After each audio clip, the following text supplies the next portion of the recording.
ఆది యోధుడు శ్రీకృష్ణుడిని ఒక యోధుడిగా ఎట్లా చూశారు సార్? చాలామంది దేవుడిగానో. మనుషులు సృష్టించుకున్నదే దేవుడు. చాలా యుద్ధాలు చేశాడు, మహావీరుడు. 8 మందిని పెళ్లి చేసుకున్నాడు. కృష్ణుడు ఎట్లా దేవుడయ్యాడు? రెండోసారి వచ్చినటువంటి ఆర్యులు ఉన్నారు. వాళ్ళు ఎక్కడి నుంచి వచ్చారు? కజకిస్తాన్. ఓ రామ అన్నంతని, ఓ రామ నొసగితౌర మోక్ష పదంబలు, శ్రీరామ నిన్నుదలతో, ఓ రామ నన్ను బ్రోము రఘురామ. అణువులోను కూరుకుపోయిన ఈ భావజాలం ఉందే, ఎదుర్కోలేక నన్ను కూడా దేవుని చేసి వాళ్ళ భావజాలంలోకి.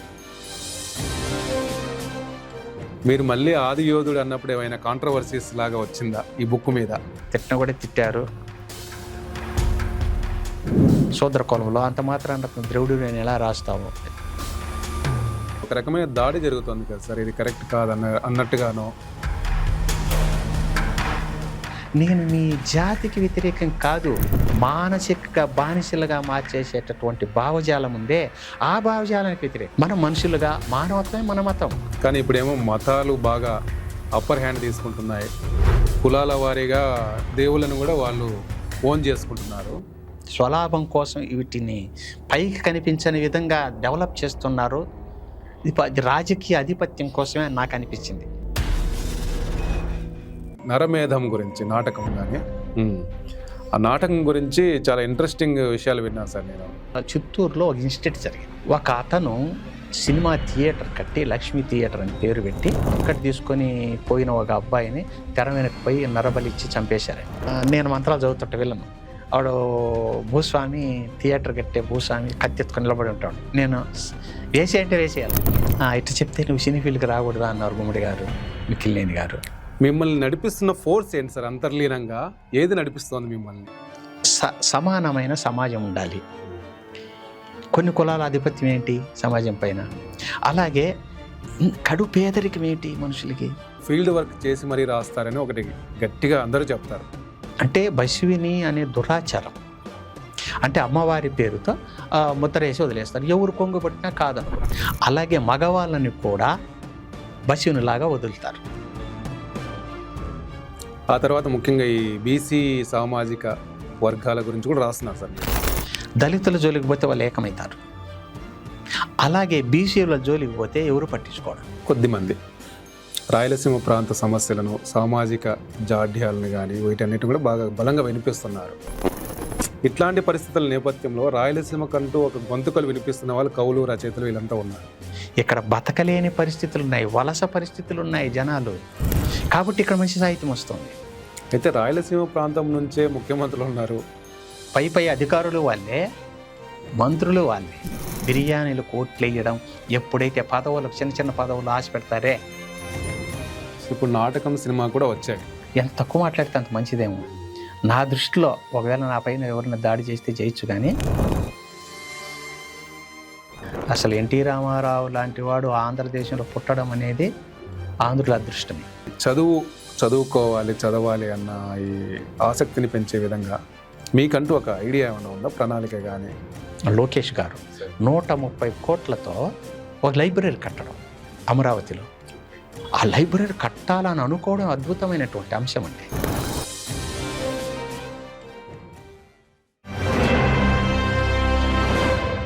Hello, welcome to 3TV. ఈరోజు మనతో ప్రముఖ కవి, కథా రచయిత, నవల రచయిత, నాటక రచయిత, విమర్శకులు, పరిశోధకులు, తిరుపతికి చెందిన డాక్టర్ విఆర్ రాసాని వెంకట్రామయ్య గారు ఉన్నారు. సార్ నమస్తే సార్. నమస్తే అమ్మా. సార్ థ్యాంక్ యూ సార్, మా 3TVకి వచ్చినందుకు చాలా థ్యాంక్ యూ. అయ్యో సార్, మనము ఇంటర్వ్యూలోకి వెళ్ళే ముందుగా మీ పుస్తకం ముఖ్యంగా ఆది యోధుడు, వలస ఆర్యులపై నిరంతర పోరాటం చేసిన ఒక మహావీరుడి గాథ అని చెప్పి చాలా ప్రకంపనలు సృష్టించింది. ఈ నవల్ని మీరు అంటే ఒక యోధుడిగా ఎట్లా చూశారు సార్? చాలామంది దేవుడిగానో ఆ రకంగా చూస్తుంటారు శ్రీకృష్ణుడిని. మీరు ఒక పోరాట యోధుడిగా, ముఖ్యంగా దక్షిణాదికి చెందిన పోరాట యోధుడిగా చిత్రించారు. ఇలా చూడడం అనేది ఎలా జరిగింది సార్? యాక్చువల్గా అది ఎలా రాయాల్సి వచ్చిందో చెప్తుంది, అందులో భాగంగా చెప్తాను. ఒక 2 మిత్రులు సార్, వారు కొంచెం హేతువాద దృక్పథంతో ఉన్నటువంటి మిత్రులు, ఇంజనీర్లు. ఓకే మీరు బాగా రాస్తారు కృష్ణుడి గురించి, సార్. ఇలా రాయమని చెప్పలే, కృష్ణుడి గురించి మీరు రాయండి అన్నారు. నేను సుమారుగా 7-8 సంవత్సరాలు వాళ్ళు కోరినప్పటి నుంచి 7-8 సంవత్సరాలు ఋగ్వేదం నుంచి ఇప్పటి వరకు ఉన్న పురాణాలు ఇవన్నీ స్టడీ చేసి ఓకే నోట్స్ రాసుకొని రాయడానికి కూర్చుంటే నాకు అర్థమైంది, దేవుడు అనేవాడు మనుషులు సృష్టించుకున్నదే దేవుడు. దేవుడు అనేది ఒక భావన అంతే నా దృష్టిలో. ఓకే. అట్లా మనిషి ఎవరు సమాజానికి సేవ చేస్తాడో, మంచి చేస్తాడో అతన్ని దేవుడిగా మార్చేసే సంస్కారమే దైవత్వం అనేటటువంటి భావనకు మూలమని నేను భావించుకున్నా. ఓకే. భావించుకొని కృష్ణుడు ఆ విధంగా కృష్ణుడు ఎట్లా దేవుడయ్యాడు? 8 మందిని పెళ్లి చేసుకున్నాడు. ఎవరిని చేసుకున్నాడు? సార్. నాగ్నజిత్, ఆమె మాదిగ, గిరిజన అమ్మాయి జాంబవతి. అలాగే ఇప్పుడు మనం బీసీలు అంటున్నటువంటి, అప్పుడు బీసీలు లేవు, ఇప్పుడు బీసీలు అంటున్నటువంటి కులాలు ఏమున్నాయో ఆ కులాల అమ్మాయిలు చేసుకున్నాడు. ఎందుకు చేసుకున్నాడు? ఒక ప్రశ్న. ఓకే. చాలా యుద్ధాలు చేశాడు, మహావీరుడు, అవును, ఓటమి ఎరుగని వీరుడు. యుద్ధాలు చేశాడు, రాజ్యం ఎందుకు చేయలేదు? అది ఒక ప్రశ్న. ఈ 2 ప్రశ్నలకు నేనే వేసుకొని వాటికి సమాధానంగా ఈ నవల రాయడానికి ప్రయత్నం చేశాను. ఓకే. దీంట్లో ఏమిటి అని అంటే, అప్పుడు మనకు ఒక పరిశోధకులు ప్రపంచవ్యాప్తంగా పరిశోధకులు చెప్పినటువంటి అంశం ఏంటంటే, ఇప్పటికి 7,000 సంవత్సరాలప్పుడు సార్ ఈ దేశం సుభిక్షమైన దేశం. ఇక్కడ వ్యవసాయ సంబంధమైనటువంటి పంటలు పండించడంలోను, పశుపోషణ అంటే స్థిర చర ఆస్తులు అంటాం.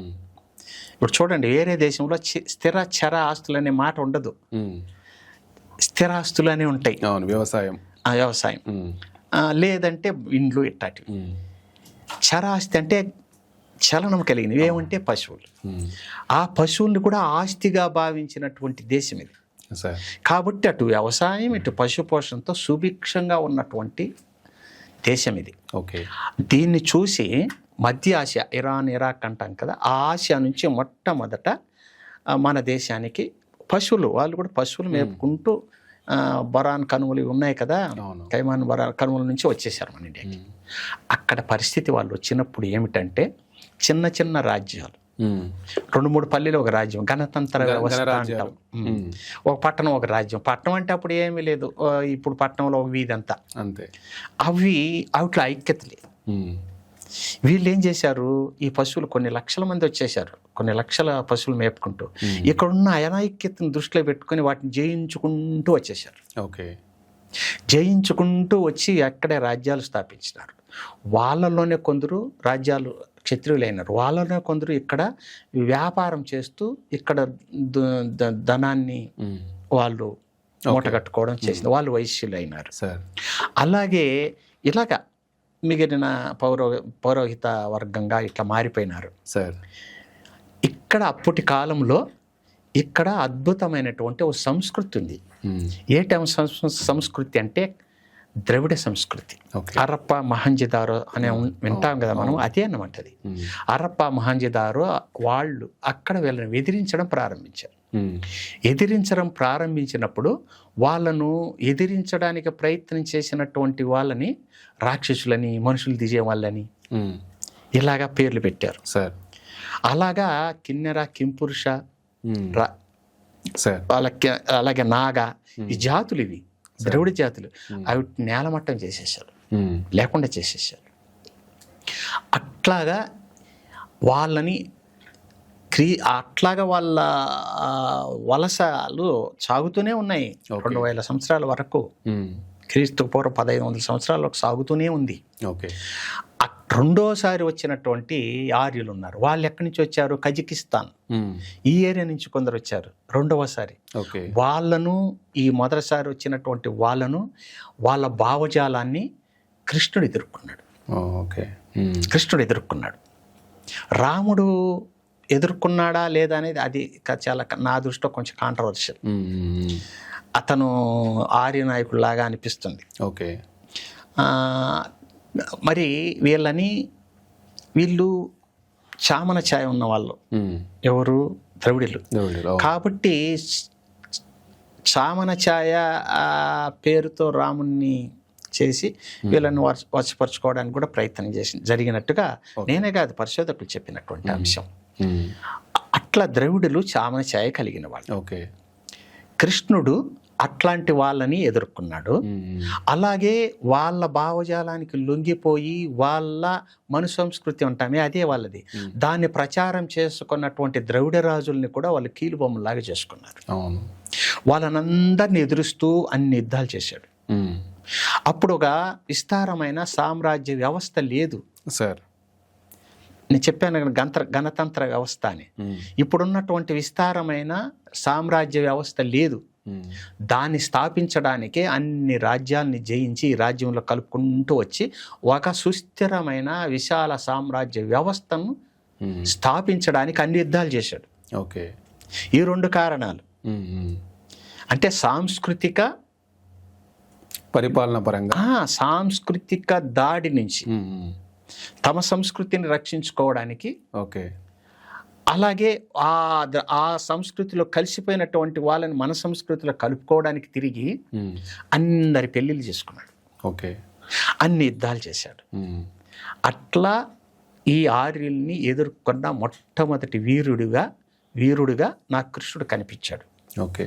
అందుకే అతన్ని దేవుడిగా చేశారు. ఈ నవల్లో కూడా అతను ద్వారకా నుంచి ముసలోడైపోయి ఉంటాడు. రాధ కోరింటుంది, నేను చనిపోయే లోపల ఒకసారి కనిపించు కృష్ణ అని చెప్పి ఉంటుంది. ఇతను 129 సంవత్సరాలు బతికాడు కృష్ణుడు. కంపటి భుజాన్ని వేసుకొని తలగుడ్డ జుట్టుకొని వృద్ధుడై ఉంటాడు. పాపం మన రాధ ఎలా ఉందో అని తిరిగి రేపల్లికి వస్తాడు. ఓకే. దాన్ని బృందావనం అంటాం. ఆ రేపల్లికి వచ్చినప్పుడు బేగాలన్నీ వేసి ఉంటారు ఇండ్లు, అంటే అందరూ ద్వారకకి వెళ్ళిపోయినారు, కొందరు మాత్రమే ఉంటారు. లాస్ట్ ఇల్లు ఎవరిది? రాధది, అంటే రాధిక అంటాం కదా, రాధది. ఆడికి పోతాడు. ఆ ఇల్లు బేగం వేసింటారు. ఎక్కడ పోయింది? వాడు గుర్తొస్తుంది. ఎక్కడ? యమునా తీరంలో తను తిరిగిన ప్రదేశాలు, ఆ సైకస వేదికలు, అవన్నీ గుర్తుకొచ్చి ఆడుంటుందేమో అనుకొని బయలుదేరుతాడు. టంగ్ టంగ్ టంగ్ అని శబ్దం అనిపిస్తుంది. ఏమిటి అని పోయి చూస్తే అతనికే గుడి కట్టింటారు. అప్పటికి అతనికే గుడి కట్టింటారు. అతను కృష్ణుడే తెలీదు. పూజారికి కాలు మొక్కుతూ అతనికి ఫలాలు ఇస్తుంటారు, తాంబూలాలు ఇస్తూ ఉంటారు. వాడు ఆశీర్వదిస్తూ పంపిస్తుంటాడు. చూస్తాడు, ఆశ్చర్యపోతాడు. ఏమిటిది?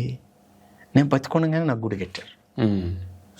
మరి నేను ఇన్ని రోజులు చేసిన పోరాటం కొన్నిట్టు జయించాను, కానీ ఈ భావజాలాన్ని అణువులోను కూరుకుపోయిన ఈ భావజాలం ఉందే, ఈ భావజాలాన్ని ఎదుర్కోలేక నన్ను కూడా దేవుని చేసి వాళ్ళ భావజాలంలోకి నెట్టేయడానికి ఈ సమాజాన్ని, శూద్ర సమాజాన్ని నాకు గుడి కట్టారు. ఈ భావజాలం నుంచి, ఈ బానిసత్వం నుంచి ఈ సమాజం బయటపడాలంటే ఎన్ని వేల సంవత్సరాలు పడుతుందో అని బాధపడుతూ వెళ్ళిపోతాడు. మన దగ్గర బుద్ధుడికి కూడా దైవత్వం ఆపాదించారు. అదే కదా బుద్ధుడు, మీరన్న శ్రీకృష్ణుడికి అదే జరిగింది. అది అతన్ని ఈ మనుషులు ఎలా దేవుణ్ణి చేశారు అని నేను సృష్టించింది కాదు, నాకు అర్థమైంది పురాణాలన్నీ చదివితే. అట్లాగా ఇతను మొదటి ఆది యోధుడిగా నాకు అనిపించింది. అంటే ఈ ఆర్యుల్ని ఎదుర్కొన్న మొదటి యోధుడిగా నాకు అనిపించింది. మొదట ఎదుర్కొన్నారు, వాళ్ళు రాక్షసులని, నాగులని వాళ్ళని చంపేశారు, జాతీయం లేకుండా చేసేసారు. అయితే దేవుడిగా స్థిరపడ్డ ఒక ఇది జరిగిన తర్వాత మీరు మళ్ళీ ఆది యోధుడు అన్నప్పుడు ఏమైనా కాంట్రవర్సీస్ లాగా వచ్చిందా ఈ బుక్ మీద? చాలా వచ్చింది సార్. చాలా మంది ఫోన్ చేశారు, కొంచెం విమర్శ చేశారు, తిట్టిన కూడా తిట్టారు. నేను మీకు ఏదన్నా ఉంటే బుక్ రాసుకోండి నా పైన తిడుతూ, అంతేగాని ఎలా చేయొద్దండి అని. కొందరు అతను దేవుడు, మనకెవరు దేవుడైనా ఆర్య అంటే పౌరోహిత వర్గానికి సంబంధించిన వాడు విష్ణువు కదా, అతను పుట్టాడు శూద్ర కులంలో, అంత మాత్రాన్ని అతను ద్రవిడు నేను ఎలా రాస్తావు అని చెప్పారు. అతని ద్రవిడ సామ్రాజ్యం అది, ద్రవిడ సంస్కృతి అది. ఏది? హరప్ప మహంజదారో సంస్కృతి, దానిపైన జరిగిన దాడి అది. దాన్ని ఎదుర్కొన్నటువంటి వాడు ఈ కృష్ణుడు. నాకు పురాణాలన్నీ చదివితే నాకు అదే అర్థమైంది, నేను అదే రాశాను. ఎవరేమైనా విమర్శిస్తే కూడా విమర్శించుకొని, కానీ దీనికి ఇది సంచలనమైంది. లండన్లో ఒక అతను ఇంగ్లీష్లోకి చేశాడు సార్, సుభాష్ అనే అతను. అది ప్రపంచవ్యాప్తంగా పోయింది. అది అమెజాన్లో కూడా పెట్టారు. ఓకే, బుక్ కావాల్సిన వాళ్ళు $8.5 ఎంతో పెట్టారు. అలాగే జగదీష్ అనే అతను హిందీలో కూడా చేశాడు. అది కూడా 7-8 దేశాల్లో పోయింది. ఇది ప్రపంచవ్యాప్తంగా పోయింది. ఇప్పుడు ఒక అతను జపనీస్ భాషలో నేను అనువాదం చేస్తానని నా దగ్గర పర్మిషన్ తీసుకున్నాడు, మరాఠీలో తీసుకున్నారు. అట్లా జరుగుతూ ఉంది. కానీ ఏమిటి అని అంటే, మన మూలాలు ఎక్కడున్నాయి? నాకు పరిశోధన చేసిన తర్వాత మన మూలాలు ఇదిగో హరప్పా మొహంజదారో ప్రదేశం నుంచే మనకు అర్థమవుతాయి మన మూలాలు. ఓకే, దాన్ని నేను నవలగా రాశాను. చాలా పేరు వచ్చింది. ఇంగ్లీష్లో కూడా ట్రాన్స్లేట్ చేస్తున్నారు. ఎప్పుడు పూర్తయితే తెలియదు. అట్లాగే ఎందుకంటే కన్నడంలో భారతం పైన పర్వ అని రాశారు. అవును, భైరప్ప గారు. నేను 2 సార్లు కలిశాను కూడా సార్. అతను కూడా రాశాడు, కానీ ఇంత లోతుగా నాకు అనిపించింది. గొప్ప పరిశోధన. మొదట నాకు అర్థమైంది ఏంటంటే, పురాణాలను మూల్యాంకనం చేస్తూ వాస్తవాలు ఇవి అయి ఉంటాయి అని రాయాల్సిన అవసరం ఈనాటి సమాజానికి ఉంది అని నాకు అనిపించి ఈ నవల రాశాను. దాన్ని అలా చేస్తే ఒక రకమైన దాడి జరుగుతుంది కదా సార్, ఇది కరెక్ట్ కాదు అన్నట్టుగానో జరిగితే నాపై దాడి జరిగింది. అంటే దీంట్లో నేను ఎవరిని వ్యతిరేకించలేదు. ఆర్యులు ఉన్నారు, బ్రాహ్మణ సమాజము, తర్వాత క్షత్రియ సమాజం, వైశ్య సమాజం ఉంది అని నేను వాళ్ళని వ్యతిరేకించలేదు. వారు మొదటి దశలో వచ్చినటువంటి ఆర్యులు, వీళ్ళు ఇప్పుడు ఉండే ఆర్యులు వేరు, వాళ్ళు వేరు, కలిసిపోయినారు వీళ్ళు. మొదటి దశలో కులాల పేరుతో ఇక్కడ అనైక్యతని ప్రచారం చేసిన మనువాదం ఉంది.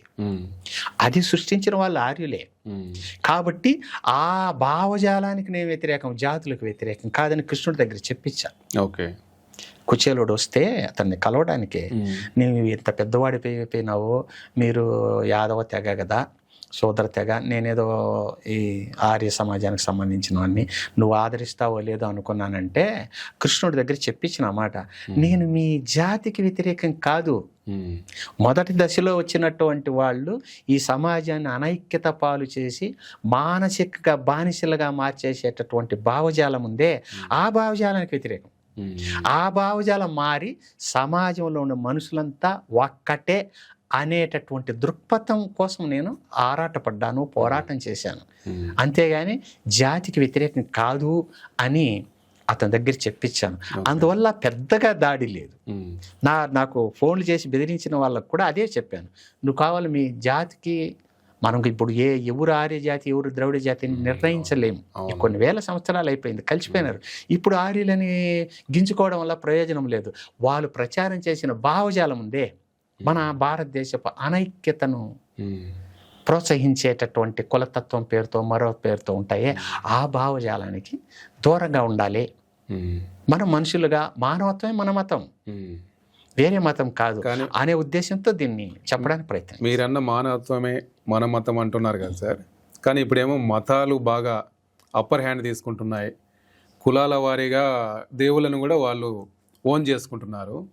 ఇట్లాంటి ప్రతిపాదనలు చేస్తే ఒక రకమైన విమర్శలు వస్తున్నాయి, దాడుల్లాగా జరుగుతున్నాయి. ఇది మంచి వాతావరణం కాదనిపిస్తుంది ఇప్పుడున్న కండిషన్లో.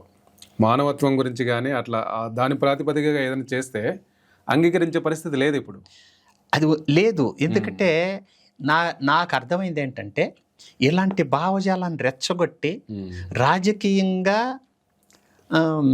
వాళ్ళకు అనుగుణమైనటువంటి లాభం పొందడానికి, స్వలాభం కోసం వీటిని పైకి కనిపించని విధంగా డెవలప్ చేస్తున్నారు. రాజకీయ ఆధిపత్యం కోసమే నాకు అనిపించింది. ప్రజల్లో లేదు. మీరు చూడండి, కావాలంటే రాజకీయ నాయకులు, రాజకీయ వర్గాలు, పార్టీలు ఏవైతే ఉన్నాయో వాళ్ళు వీటిని ముందు కాలంలాగా ఈ కులాల పేరుతో, తర్వాత ఈ మతం పేరుతో ఈ సమాజాన్ని అనైక్యత పాలు చేసి తాము స్వలాభం కోసం, ఆధిపత్యం కోసం ప్రాకులాడాలనే తాపత్రయం ఇప్పుడు అందులో ఎక్కువైంది అనిపించింది. అంతేగాని ప్రజల్లో లేదు. ఓకే సార్, ఇది మతం లెవెల్లో కొంత మనం అనుకున్నాము. మీ నవల ఇంకొకటి అంటే నరమేధం గురించి నాటకం కానీ నాటకం. ఆ నాటకం గురించి చాలా ఇంట్రెస్టింగ్ విషయాలు విన్నాను సార్ నేను. మీరు ఏ బేసిస్ మీద దాన్ని రాశారు, ప్రదర్శించారు, ఆ సంగతులు ఏంటి సార్ యాక్చువల్గా ఆ ఎక్స్పీరియన్స్ అనుభవాలు? నేను డిగ్రీలో సెకండ్ ఇయర్లో ఉన్నప్పుడు 1978లో సార్, అప్పటికి నేను చిన్నప్పుడే నుంచే మీరు ఆశ్చర్యపోతారు, నేను 4వ క్లాస్లో ఉన్నప్పుడు కందపద్యం రాశాను. ఒక టైలర్ ఇప్పుడు కూడా ఉన్నాడు, గోవిందయ్య అని పెద్ద ఆయన 9 వరకు చదువుకున్నారు. ఆ ఏరియాలో ఆయన మొదట చదువుకున్నది అప్పటి కాలంలో. ఆయన పగులు టైలరింగ్ చేసి రాత్రిలో పిల్లలకంతా ట్యూషన్ చెప్పేవాడు ఫ్రీగా. అలా నేను కూడా ట్యూషన్ పోయేవాడిని. ట్యూషన్ పోతే ఆయన 8th క్లాస్ ఒక అబ్బాయి చదివేవాడు. అప్పుడు 8th క్లాస్ నుంచి ఛందస్సు ప్రారంభమయ్యేది. అప్పుడు ఒక రోజు కందపద్యం ఛందస్సు గగ భజసనలా అని ఇట్లా చెప్తూ ఉన్నాడు. నేను అలా విన్నాను. తర్వాత అతన్ని నువ్వు విన్నావు కదా పద్యం రాయమంటే అతను రాయలేకపోయాడు. నేను పలకలో గబగబ రాసి చూపించా. ఆశ్చర్యపోయినాడు, నువ్వు ఎప్పటికైనా కవి అయిపోతావు అన్నాడు. ఇప్పుడు కూడా అది నా జ్ఞాపక శక్తి బాగుంది. ఇప్పుడు కూడా ఆ పద్యం గుర్తుంది. ఓ రామ అన్నంతనే ఓ రామ నొసగితౌర మోక్ష పదంబలు శ్రీరామ నిన్నుదలతో ఓ రామ నన్ను బ్రోము రఘురామ అని కందపద్యం రాసిచ్చా. నాకు అప్పటి నుంచి సాహిత్యం అంటే న్యాచురల్గా వచ్చింది అనిపించింది. తర్వాత ఎన్నో రాశాను. తర్వాత ఏజీ యతిరాజులు గారని హిందీ పండిట్ ఉండేవారు, ఆయన వేరే కమ్యూనిస్ట్. ఆయనదే నువ్వేదో పద్యాలు రాస్తావు చూపించంటే నేను హై స్కూల్కి వచ్చినప్పుడు ఆయన చూపిస్తే పద్యాలు ఎవరు చదవరా, నువ్వు కమ్యూనిజం అనే ఒక ఇది అభ్యుదయ దృక్పథం ఒకటి ఉంది అని దాన్ని వివరించి, నేను అప్పుడు 8th క్లాసు వివరించి ఇదిగో అని శ్రీ మహాప్రస్థానం ఇచ్చాడు. ఇప్పుడు కూడా ఉంది మా గురువు గారి పేరు అట్టగే గుర్తుగా. దాని చదివి ఎలా రాయన్నాడు, అలా రాశాను. ఆయన తీసుకొని ప్రజాశక్తి పంపిస్తే 5-6 8th క్లాస్లో ఉన్నప్పుడే ప్రింట్ అయినాయి. అలాగే మా ఊరు నాటకాలకు ప్రసిద్ధి, వీధి నాటకాలకి. వీధి నాటకం అంటే 9 నుంచి తెల్లారి పొద్దు పుట్టేంతవరకు వేస్తారు. అద్భుతమైన జానపద దృశ్య కళారూపం. దాని నుంచే యక్షగానము, బయలాట లాంటివి పుట్టాయి.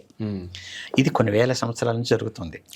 మీకు తెలుసో తెలియదు, చిత్తూరు జిల్లాలో ఆ బార్డర్లో కడప, అనంతపురం, కదిరి వరకు, ఇట్లా నెల్లూరు, సంతపేట వరకు కూడా ఎండాకాలం మార్చి నుంచి సెప్టెంబర్ వరకు 21 రోజు భారత ఉత్సవాలు జరుగుతాయి. అంటే పగలు భారత కథను హరికథ రూపంలో హరికథ దాసు వినిపిస్తాడు. ఆ రాత్రి అదే కథాంశాన్ని నాటకంగా ప్రదర్శిస్తారు. కుప్పం దగ్గర ఉన్నటువంటి 3-4 విలేజ్లు, పల్లెలు ఇదే వృత్తిగా నాటక ప్రదర్శన వృత్తిగా జీవిస్తున్న కుటుంబాలు ఉన్నాయి ఇప్పటికి కూడా. వాటిని కూడా నేను పరిశోధన చేసి 5 తరాల నవల రాశాను, బతుకాట అని. అది ఇప్పుడు ఎట్లా పోతున్నాయి అని. దాన్ని డిగ్రీ కూడా ఫస్ట్ ఇయర్కి సిలబస్లో 3 ఏళ్ల ముందు వరకు 7 సంవత్సరాలు ఆంధ్రప్రదేశ్లో టెక్స్ట్ బుక్గా ఉన్నింది డిగ్రీకి. అట్లా నాటకాలతో నాకు పరిచయం ఉంది. చిన్నప్పుడు నేను లవకుశలో కుశుడిగా వేషం వేశాను.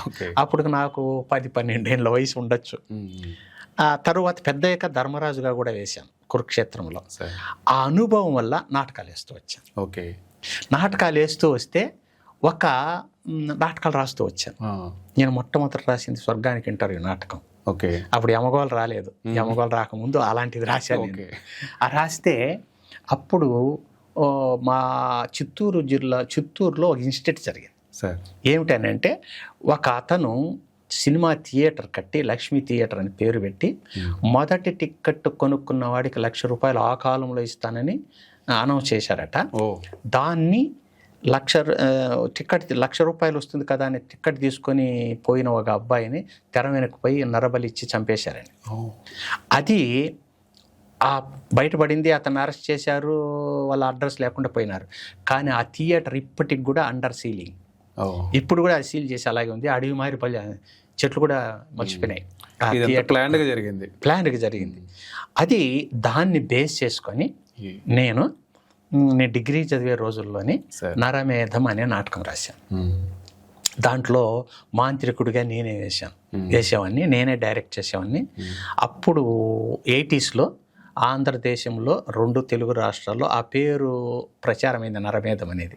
చాలా చోట్ల నేను బెస్ట్ విలన్గా, బెస్ట్ డైరెక్టర్గా, రచయితగా చాలా చోట్ల ప్రైజులు వచ్చాయి. మీరు చూడటానికి చిన్నగా ఉంటారు కదా సార్, అంటే విలన్గా రక్తిగట్ట అంటే స్టేజీ నటన వేరు, ఓకే సార్. మన మామూలుగా ఉండేది విలన్గా అంటే వేరు. వేరు. సార్. అది ఒక అనుభవం చెప్తాను. మా ఊర్లో 17 ప్రదర్శన అనుకుంటా, ఒక 25-30 సార్లు ప్రదర్శించాము దాన్ని. 17 ప్రదర్శన గుర్తుంది నాకు. ఒక దళితులు మా ఊరికి పులిచెర్లకు ఒక 2 కిలోమీటర్ల దళితులు, వాళ్ళు డబ్బులు ఇచ్చి దాన్ని వేయించారు. ఆ స్టేజ్కి, ఆ ప్రదర్శనకి సుమారుగా 6-7 వేల మంది వచ్చారు. మా అక్కగారు ఊరు కల్లూరు అని ఒక 6 కిలోమీటర్ల దూరం. అక్కడి నుంచి ఎద్దల బండిలో ఒక 10 మంది దాకా వచ్చారట ప్రేక్షకులు. అట్లా చుట్టుపక్కల పల్లె నుంచి ఎద్దల బండిలో కూడా వచ్చారు ప్రేక్షకులు. నా నాటకంలో నాకు బావమరిది వరస అయినటువంటి సహదేవుడు అనేవాడు హీరోగా వేషం వేసేవాడు. అతన్ని బలి ఇవ్వడానికి ప్రయత్నం చేసేవాళ్ళం కథలో. అతన్ని కూర్చోబెట్టి మంత్రాలు చదువుతుంటాను సీన్లో. నేను మంత్రాలు చదువుతుంటా వీళ్ళను. వాడు భూస్వామి, థియేటర్ కట్టే భూస్వామి కత్తెత్తుకొని నిలబడి ఉంటాడు. నేను వేసేయంటే వేసేయాల సీన్, అది పాదాల భైరవులు లాగా అలాంటిది అనుకోండి. నిలబడి ఉంటాడు, నేను మంత్రాలు చదువుతుంటాను. స్టేజ్ పైకి వచ్చేసింది ఒక ఆమె, మొండ నా బట్టల్లారా నా కొడుకుని బలిస్తారా అని. అంటే ఆమె నాకు అత్త కావాలి. అత్త ఇది నాటకం అత్త అంటే కూడా వినలేదు ఆమె. కొడవలు పెరుక్కునింది. వెనక దారి నుంచి మాక్కొచ్చింది, నాయన రే ఇట్లాంటి యాసం ఎద్దురా పాపం రా అని మాక్కొచ్చింది. నాకు ఆశ్చర్యం వేసింది. అంటే బాగా ప్రదర్శించేవాళ్ళం. అంటే ఇది నిజమన్నట్టుగా ప్రదర్శిస్తున్నామన్నందుకు సంతోషించాలో, మధ్యలో ఈ ఆటంకం కలిగిందని చింతించాలో నాకు అర్థం కాలేదు. కార్యకర్తలు వచ్చి మళ్ళీ తీసేశారు. ఇది ఒక అనుభవం. అట్లాగే మెడ్రాసులో పానగల్ పార్కు చివర వేషం, అది 22-25 ప్రదర్శన, సరిగ్గా గుర్తులేదు. వేరే వాళ్ళు వేయించినారు. వేయిస్తే అక్కడికి గుమ్మడి, కాకరాల, జగ్గయ్య వీళ్ళంతా వచ్చారు. వచ్చి చూశారు. లాస్ట్ అయిపోయినాక పిలిచినారు. నీ వయసు ఎంత అన్నారు. అప్పటికి నాకు 25-26 ఏళ్ళు ఉండొచ్చు. పెళ్లి కాలేప్పుడు. ఇట్లా చెప్తే నువ్వు సినీ ఫీల్డ్కి రాకూడదా అన్నారు గుమ్మడి గారు, మిక్కిలినేని గారు. సార్ నేను ఆల్రెడీ ఉన్నాను సార్ స్క్రిప్ట్ రైటర్గా అని చెప్పాను. ఇంత చిన్న వయసులో స్టేజ్ పైన అలాగా అద్భుతమైన ఫీలింగ్స్ అంతా ఎట్లాగా అని అంటే, ఎక్కడ ట్రైనింగ్ అని అంటే, నేను ఎక్కడ ట్రైన్ కాలేదు సార్ అంటే వాళ్ళు నవ్వినారు. మొన్నటి వరకు కూడా వాళ్ళు ఫోన్లో మాట్లాడేవారు, జగ్గయ్య గారు కూడా. అట్లా అది ఒక అనుభవం. ఇట్లా నరమేధం నాటకము అనుభవం, ఒక్కొక్క చోట ఒక్కొక్క విధమైన అనుభవం. అది ఆ కాలంలో నరమేధం అనే మాట బాగా ప్రచారమైంది మన తెలుగు రాష్ట్రాల్లో. అది ఆ నాటకం కూడా ఈ మధ్యలో 500 పేజీలతో నాటకం సీమ యవనిక అనే పేరుతో వేశాను. దాంట్లో ఉంది ఆ నాటకం. అది ఇంట్రెస్ట్ ఉండే వాళ్ళు కూడా చదువుకోవచ్చు అన్నమాట. ఓకే. అదే సార్, దాదాపు ఒక 4 దశాబ్దాలుగా మీరు కవిగా, కథా రచయితగా, నాటక రచయితగా, నవల రచయితగా, విమర్శకుడిగా ఉన్నారు. మిమ్మల్ని నడిపిస్తున్న ఫోర్స్ ఏంటి సార్? అంతర్లీనంగా ఏది నడిపిస్తోంది మిమ్మల్ని?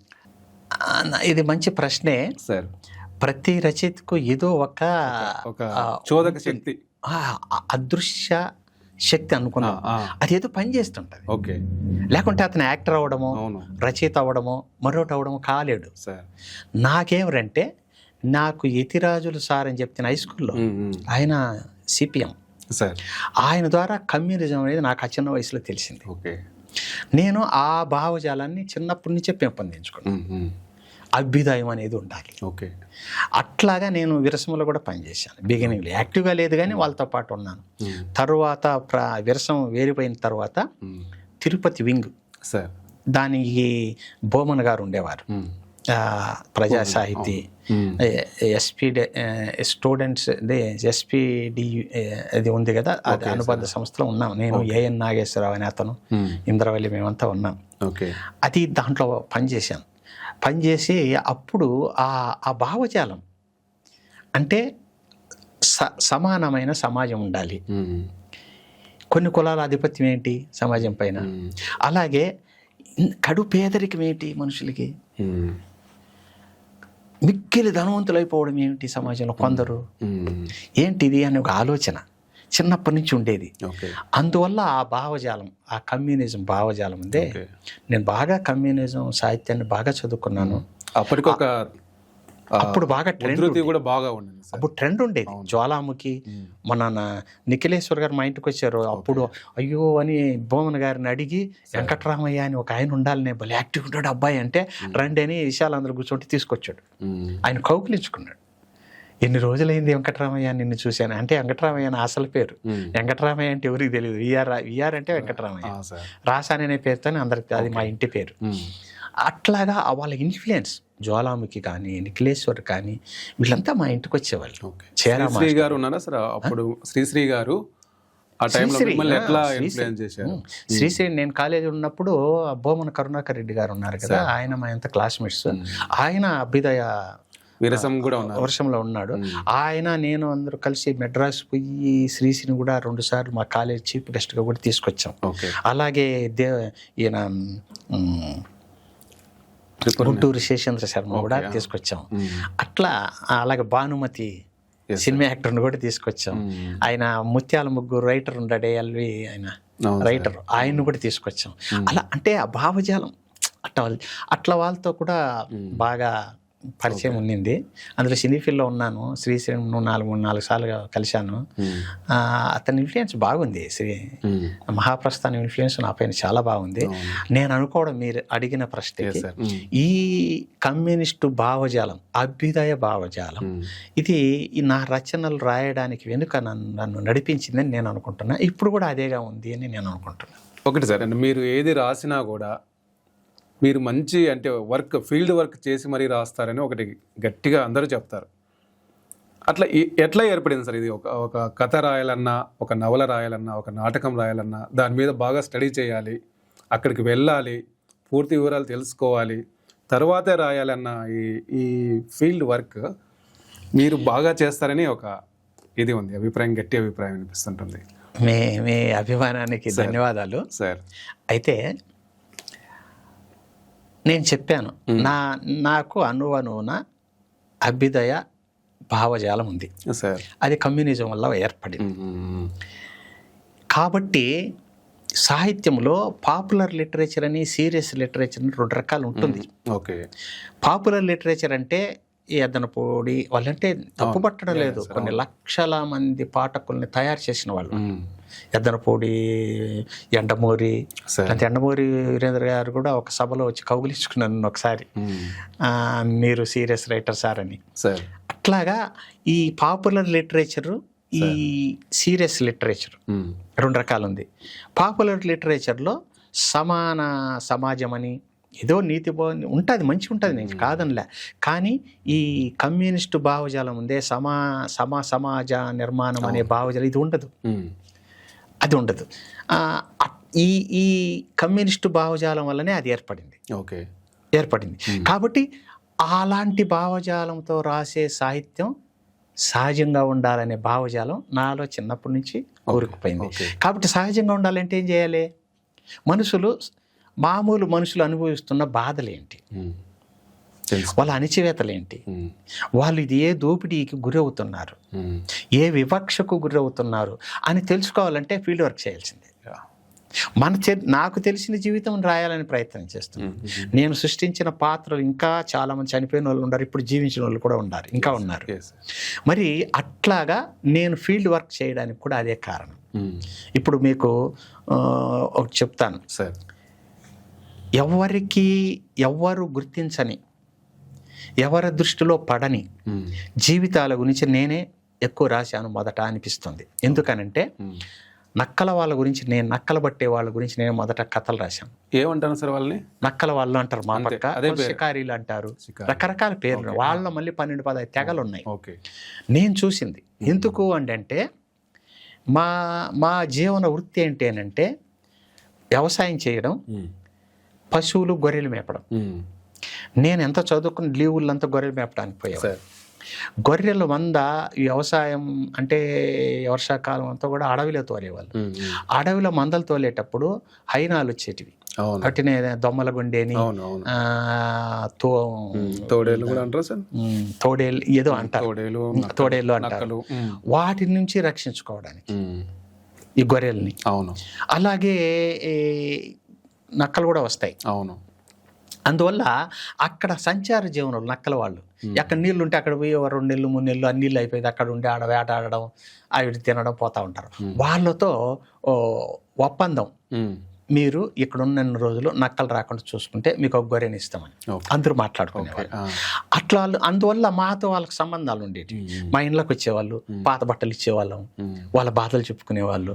అలాగా చూసినటువంటి వాళ్ళ జీవితాన్ని మొట్టమొదట పయనం అనే కథ రాశాను. నక్కల వాళ్ళ గురించి ఎవ్వరూ రాయలేదు. దానికి ఈనాడు కథల పోటీల్లో ఆ కాలంలో ఫస్ట్ ప్రైజ్ వచ్చింది. విపులా సార్? వచ్చింది.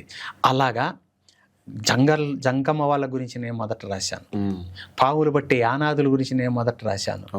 అలాగే కొందరి గురించి అలాగే రాశాను. కాబట్టి ఇలా ఎందుకు రాశాను మీకు 2 నవళ్ళు మొదట రాశాను. బస్యూనిల గురించి మొట్టమొదట మట్టి బతుకులైన నవల చతుర నవల పోటీలో ప్రైజ్ వచ్చింది. దాన్ని ఓల్గా గారు, అక్కినేని కుటుంబరావు గారు దాన్ని సినిమాగా తీస్తామని నా దగ్గర రైట్స్ తీసుకున్నారు. వాళ్ళు లేట్ చేశారు, వేరే దాసరి నారాయణ వేద సినిమాగా తీసి మళ్ళీ పోయింది. అది మట్టి బతుకులు నవల. అంటే మొట్టమొదట బసివుల గురించి రాశాను. మా ఊర్లో ఒడ్డిబోయలు ఉన్నారు. వాళ్ళని నేను చిన్నప్పుడు ఒక అమ్మాయిని బసివునిగా వదిలిన ఇన్సిడెంట్ దృష్టిలో పెట్టుకొని రాశాను. తర్వాత మా పొలాలకి మా ఇంటి మాదిగానే ఉండేవాళ్ళు. ఇంటి మాదిగా అంటే ఏంటంటే వ్యవసాయం అప్పుడు కపిల బావుల నుంచి నీళ్లు తోడి వ్యవసాయం చేసేవాళ్ళం. కపిల బావును అంటే గొడ్డు చర్మంతో పెద్ద వెడల్పుతో బక్కెని అంటారు ఈ పక్క. దాన్ని తయారు చేసి దానికి రంధ్రాలు పడితే కుట్టేదానికి మాదిగా అతన్ని పెట్టుకునే దాని ఇంటి మాదిగానే 2-3 కుటుంబాలకు అతను వచ్చి చేసేవాడు. అతనికి పండినప్పుడు ఎంతో గింజలు ఇచ్చేవాళ్ళు అనమాట. అట్లా ఇంటికి మాదిగా ఉండేవాడు. మేము వేరుశనక్కాయలు విడదీసి చెట్లలో నుంచి విడదీసి చేసేటప్పుడు ఆ పల్లె నుంచి 2-3-4 అమ్మాయిలు వచ్చేవారు. ఒకరోజు ఒక అమ్మాయి 14 ఏళ్ళు ఉంటుంది. అమ్మాయి రాలేదు. మా ఇంటి మాదికి కూతురు అనమాట. ఆ వేరే పిల్లలు ఉంటే ఎందుకు రాలేదంటే ఆ అమ్మాయిని బస్సునిగా వదులుతారు సార్ అన్నారు. అందుకు రాలేదు సార్. ఏంటిది? అప్పుడు నేను బహుశా 10th or 9th నాకు సరిగ్గా తెలియదు. ఎట్టా వదులుతారు దీన్ని అని ఒక చిన్నప్పటి నుంచి ఇంట్రెస్ట్. అది ఏదో మా పక్కన 1 కిలోమీటర్ వాళ్ళ ఊరు దూరం. మా ఊరు నుంచి పోయినాం రాత్రి. అది డైరెక్ట్గా చూసాను సార్. ఆ అమ్మాయిని బస్సునిగా వదలడం, తయారు చేయడం, దాన్ని బేస్ చేసుకొని దానిపైన కవిత్వం రాయాలనుకుంటే ఉండేవాడిని. ఒకరోజు ఇంకొక అమ్మాయి ఉన్నింది. ఆ అమ్మాయి ఎక్కడ ఉందో చూద్దామని అనుకుంటే ఆ అమ్మాయి తిరుపతిలో ఉంది. ఆమె పెద్ద ఆమె అయిపోయింది. తిరుపతిలో ఒక చిన్న గుడి అక్కడ చెర్లోపల్లి దగ్గర ఆ గుడి దగ్గర కూర్చోంది. నాగమ్మ అని పేరు. ఏ అమ్మ మీ ఊరికి పోయినాను, నిన్ను నాగమ్మ కదా అంటే నేను కాదు నాగమ్మ అనేది. చెప్పు తల్లి అంటే నేను ఫలా రాసా అని వాళ్ళ అబ్బా అంటే అన్న మీరా అనేది ఆమె జీవితం గురించి చెప్పింది. ఆమె అంటే బస్విని అనే దురాచారం. అవును. అంటే అమ్మవారి పేరుతో ముద్ర వేసి వదిలేస్తారు. ఎవరు కొంగు పట్టినా కాదనకూడదు. ఆ వయసు ఉన్నాక ఏదో బతుకుతుంది. వయసు అయిపోయిన తర్వాత ఒక అనాథలాగా చచ్చిపోతుంది. ఆమె ఆ అనాథలాగా చనిపోకూడదని ఆమె ఇక్కడికి వచ్చి చిన్న గుడి పెట్టుకొని అక్కడ దాన్ని మెయింటైన్ చేస్తూ బతుకుతుంది. ఆమె దృష్టిలో పెట్టుకొని ముద్ర అనే నవల రాశాను. అది చాలా సంచలనమైంది. వేరే భాషల్లో కూడా, ఉర్దూ భాషల్లో, కన్నడంలో 5 సార్లు జోగత్ అనే పేరుతో, హిందీలో దాన్ని వెంకటరెడ్డి అనే అతను సినిమాగా తీయాలని నా దగ్గర రైట్ తీసుకున్నాడు. ఇది ఇక్కడే అతను కరోనా షూటింగ్ పోయే ముందు కరోనా వల్ల చనిపోయాడు. అట్లాగది బస్సుల గురించి నేను మొదట రాశాను. అలాగే మగవాళ్ళని కూడా బస్సులాగా వదులుతారు. అది ఉందా సార్? ఉంది. అది తక్కువ. ఎక్కడ ఉంది? కర్ణాటక బార్డర్స్ అయినటువంటి అనంతపురంలో సగం వరకు, కర్నూలు జిల్లాలో సగం వరకు, కడప జిల్లా ప్రాంతంలో ఉంది.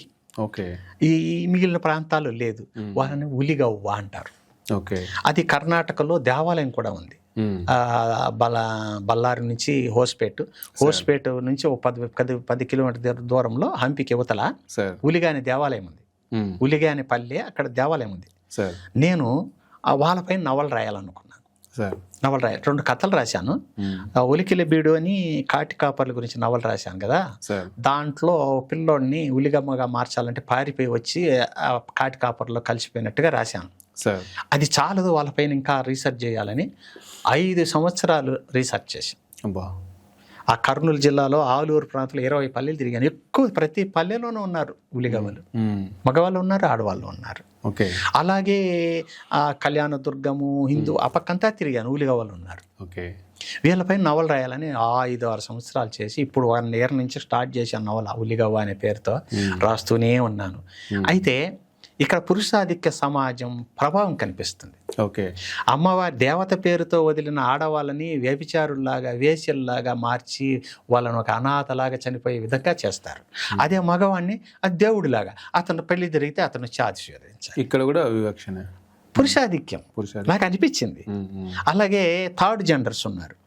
థర్డ్ జెండర్స్ ఏమిటంటే వాళ్ళని చక్కగాళ్ళని, కొజ్జాలని అసహించుకుంటారు. కానీ ఉలిగవ్వగా మారితే అతి దేవుడిలాగా చూస్తారు. అందుకని ఇప్పుడు ఒక ట్రెండ్ 10 ఏళ్ల నుంచి ఈ థర్డ్ జెండర్ ఉలిగవ్వలుగా మారుతున్నారు. ఇదంతా నేను పరిశీలించాను. 5-6 ఏళ్ళలో పరిశీలించి నవలగా రాస్తున్నాను. ఇది అవసరమా?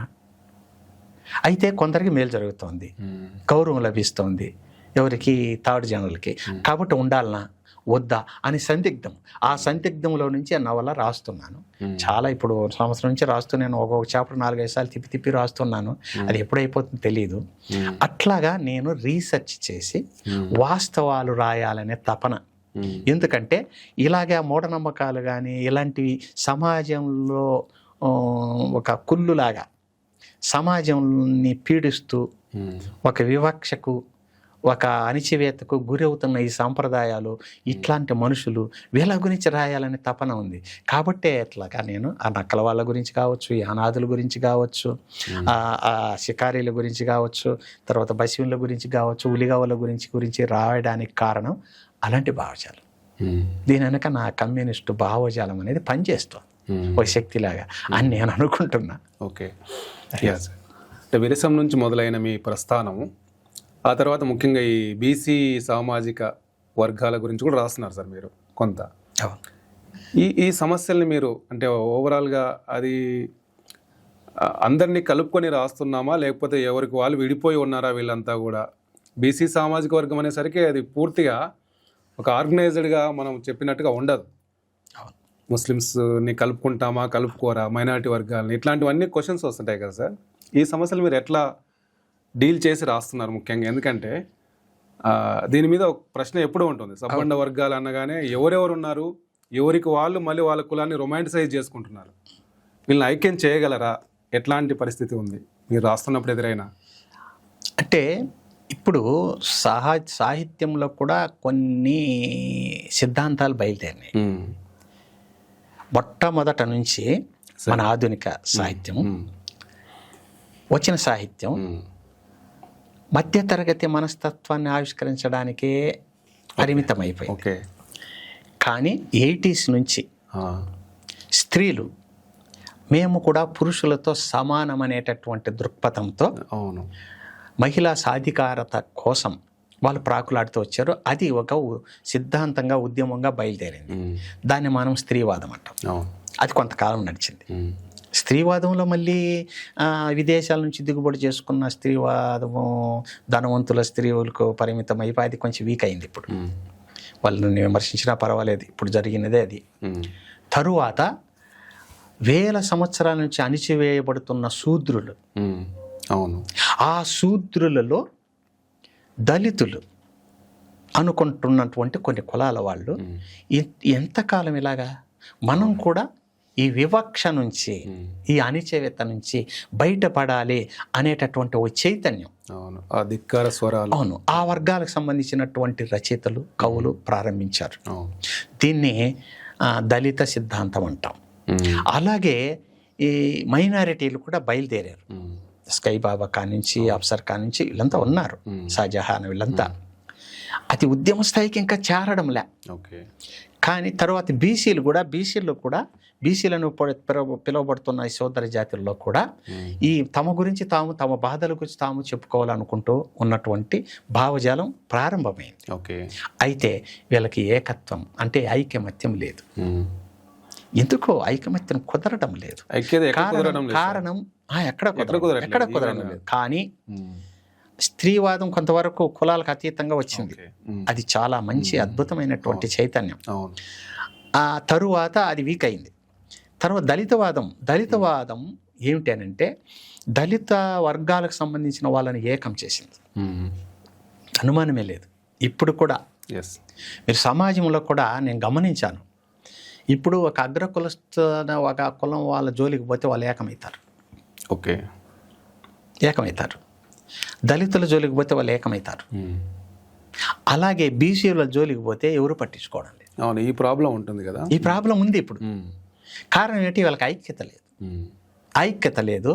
ఇంకా వీళ్ళు ఎంతసేపు సంపాదన, విదేశాలకు పోవడం, సంపాదించుకోవడం ఇట్లా చూస్తున్నారే తప్పితే కుల వివక్ష మనకు ఏమిటి, మన మిగిలినటువంటి ఇప్పుడు బీసీ కులం నుంచి వాడు ఎదుగుతాడు, పెద్ద కోటీశ్వరుడు అవుతాడు, కానీ మిగిలిన బీసీ కులాల గురించి పట్టించుకోవడం లేదు.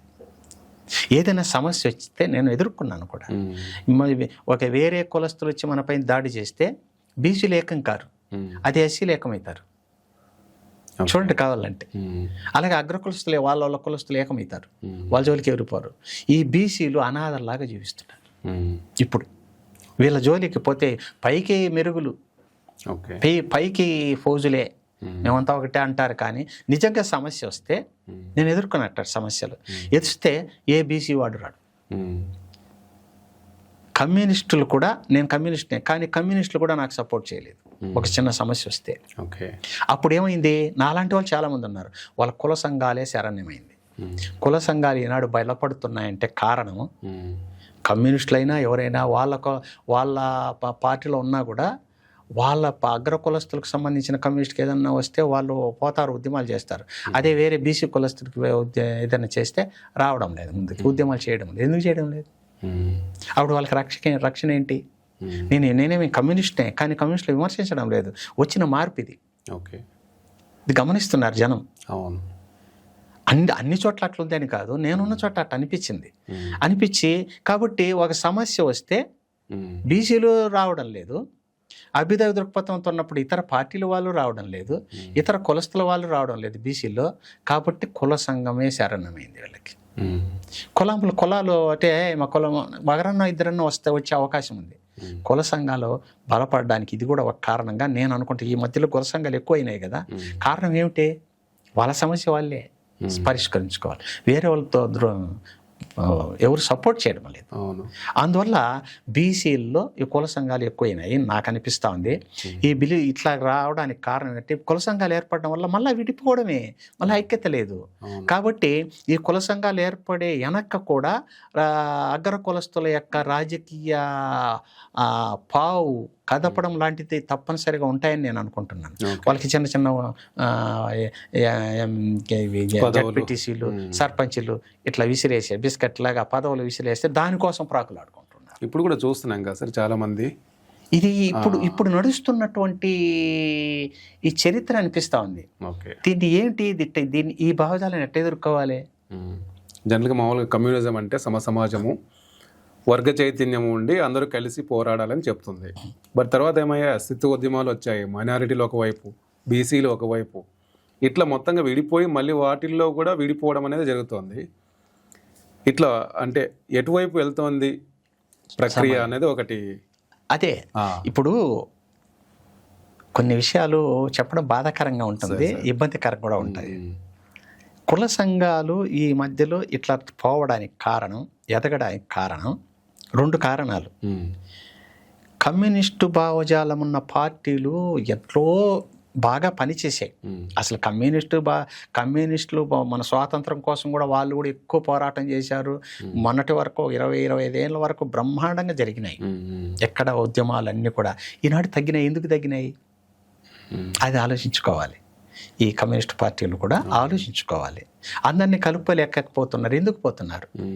ఇక్కడ కూడా ఒక రాజకీయ ఎత్తుగడ ఉంటుంది. అధికార పార్టీ వాళ్ళు విడిపోతున్నారు. అవును, అధికార పార్టీ యొక్క రాజకీయ ఎత్తుగడ కూడా ఉంది. వీటిని కలవనీయకుండా చేయడం, కమ్యూనిస్టులను కలవనీయకుండా చేయడం, అక్కడ కూడా కుల ఆధిపత్యాలు ఉండడం, అగ్ర కులస్తుల ఆధిపత్యాలు ఉండడం, ఇదంతా కూడా ఒక రాజకీయ ఎత్తుగడ వల్ల అవి కూడా వీక్ అయినాయి. ఈ సమాజాలే కాదు, పార్టీలు కూడా వీక్ అవడానికి రాజకీయ ఎత్తుగడ కూడా ఉంది. ఇవన్నీ కారణాలు నాకు అనిపిస్తూ ఉంది. కాబట్టి ఇప్పుడు ఈ కుల సంఘాలు ఇవన్నీ కూడా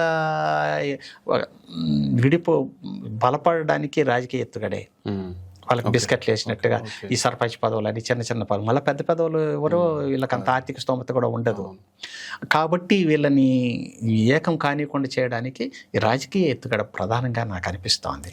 దీన్ని ఎప్పుడైతే అర్థం చేసుకుంటారో బీసీలు కూడా మిగిలిన కులాలు కూడా, అప్పుడు అర్థం చేసుకొని ముందుకు పోతే కానీ ఈ సమాజం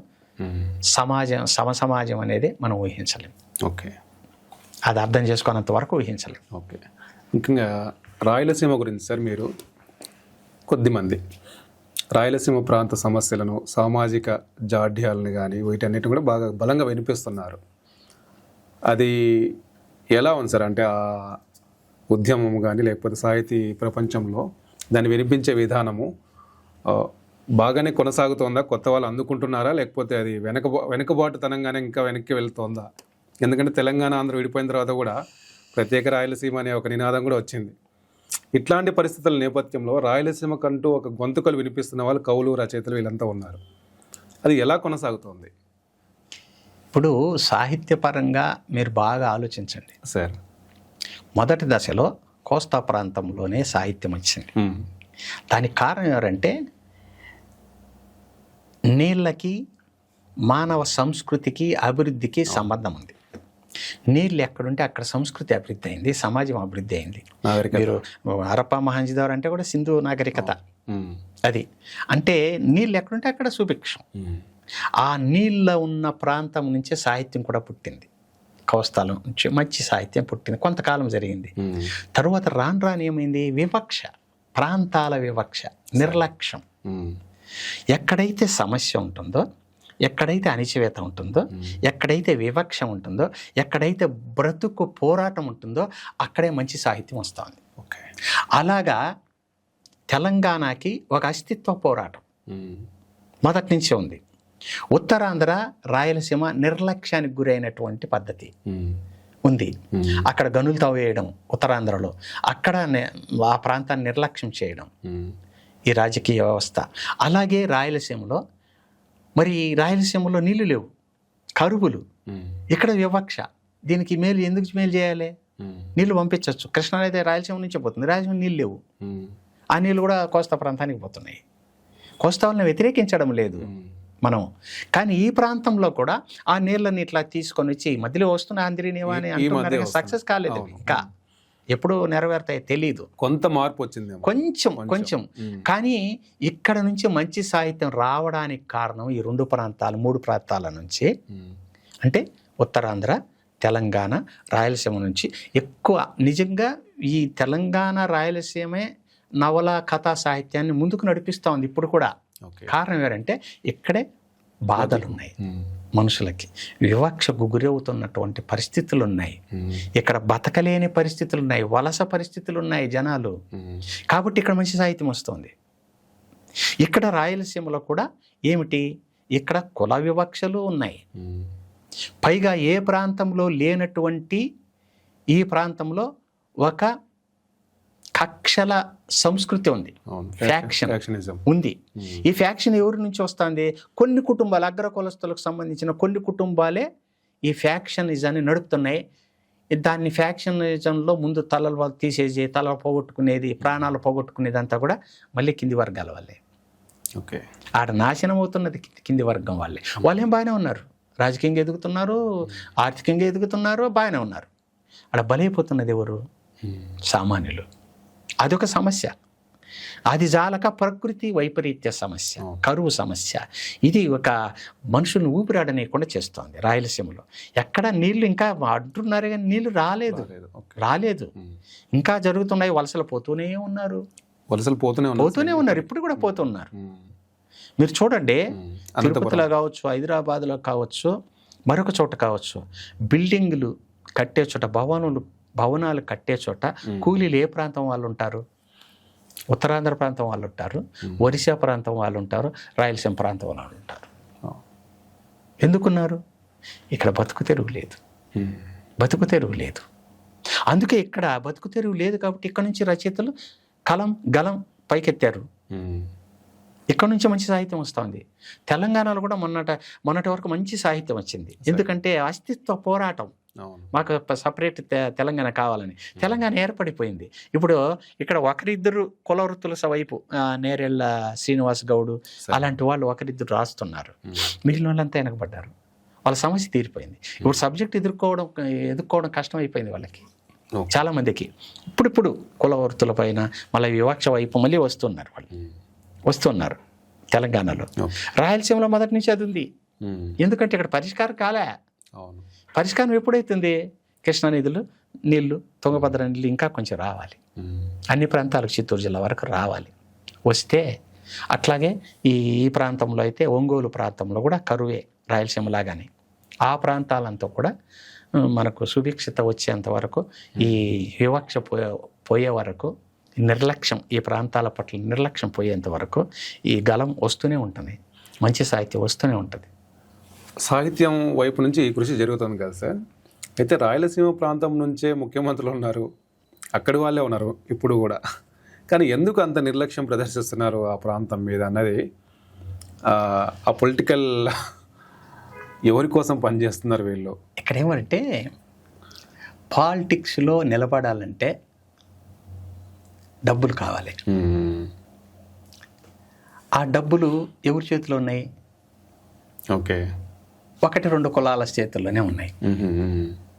ఈ రెండు కులాలు ఉండేది 4-5%.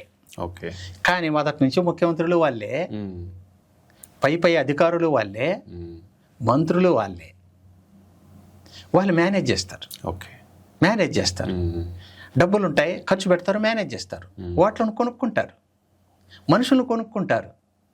మరి సామాన్య జనం నుంచి రాజకీయ నాయకులు వచ్చే పరిస్థితి, ఆర్థిక పరిస్థితి లేదు. వచ్చిన ఒకరినిద్దరిని వాళ్ళ ఆధిపత్యంతో అణిచేస్తుంటారు. వీళ్ళకి ఎలాంటి గుర్తింపు లేకుండా చేస్తున్నారు. ఈ ముఖ్యమంత్రులు కూడా చూసుకోండి, పై కులస్తులే వస్తున్నారు.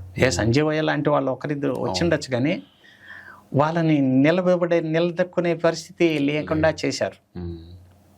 ఇది ఎంతకాలం సాగుతుందో మనకు అర్థం కాదు. ఓకే, జనం ఎప్పుడు తెలుసుకుంటారో అర్థం కాదు. అంటే ఆ కులాలకు వ్యతిరేకంగా నేను చెప్పడం లేదు, వాళ్ళు డబ్బులు ఉంది, మేనేజ్ చేస్తారు. కాబట్టి కొద్ది భాగం వాళ్ళు మాత్రమే చేస్తున్నారు. వాళ్ళు మేనేజ్ చేసుకుంటారు. అలా మేనేజ్ చేసుకునే పరిస్థితి మిగిలిన కులాల్లో ఆర్థికంగా లేదు. ఓకే, పైగా రాజకీయ చైతన్యం కూడా లేదు.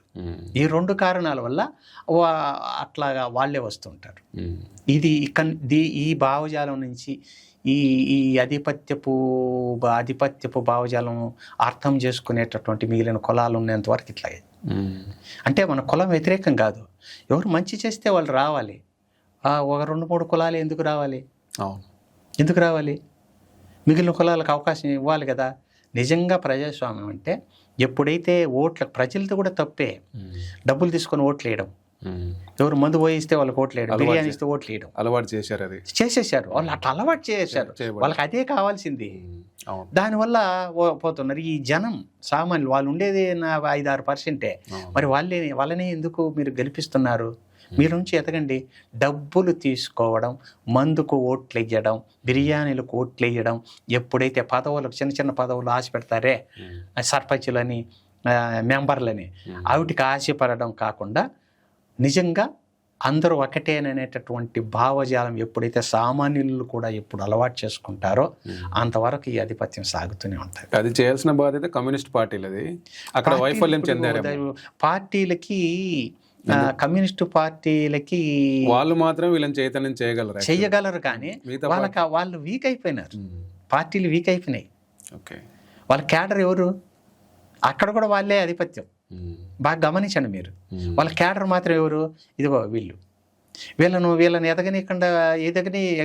ఎదగనిస్తే కదా వాళ్ళు. అక్కడ కూడా అదే పరిస్థితి ఉంది. మరి వాళ్ళ క్యాడర్ లేదు. ఆ క్యాడర్ కోల్పోవడానికి కూడా నేను ఇంతకుముందు చెప్పానే, అదే ఆధిపత్యం. ఆ భావజాలం బయటపడాలి. ఆధిపత్య భావజాలం బయటపడి, దానికి కారణం స్వార్థం. నేను ఎదిగిపోవాలని, ఏ పార్టీలో నేను ఎదిగిపోవాలనుకోవడం తప్పే. ఆ భావజాలం ఎప్పుడైతే పోతుందో, ఆ భావజాలం పోవాలంటే సామాన్యులు ఎదగాలి.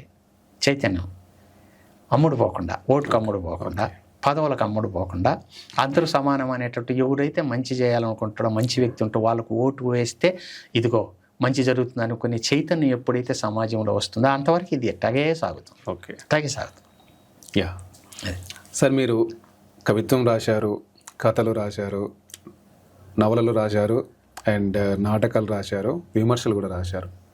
ఇవి అంటే ఒకదానికొకటి సహకరించుకుంటాయా, దేనికైనా ఇబ్బంది కలుగుతుందా మీరు రాసేటప్పుడు వీటిల్లో? అంటే అవి కాంట్రడిక్షన్ ఏమైనా ఉంటుందా, అట్లా ఏమి ఉండదా సార్? మామూలుగా ఒక్కరు ఇన్ని చేయడం అన్నది ప్రక్రియ రాసేటప్పుడా? అంటే రాసేటప్పుడు ఈ భావజాలంతో కొంచెం ఇబ్బందులే ఉన్నాయి. నేను ఆదియోధుడు చెప్తాను కదా, నన్ను చాలా మంది బెదిరించారు. ఓకే, నువ్వు ద్రవిడుడు అని ఎలా రాస్తావు, కృష్ణుడు అని. వాళ్ళ పురాణాలు చదివితే కదా, నేనేం క్రియేట్ చేసింది కాదు. ఓకే, యాక్చువల్గా కంసుడు ఉన్నాడు. కంసుడు ఎవరికి పుట్టాడు ఎవరికి తెలియదు. ఎవరికి పుట్టాడు? ద్రమిళ లేదా ద్రవిడ. ద్రవిడ అనే రాక్షసుడు పుట్టాడు. అప్పుడు ద్రవిడ జాతి లేదని ఎట్ట చెప్తావు నువ్వు? ఆ మన సంస్కృతే ద్రవిడ సంస్కృతి. హరప్ప మహంజదారో సంస్కృతి అనేది ద్రవిడ సంస్కృతి. అది రాసేటప్పుడు ప్రాబ్లం ఎదురైంది.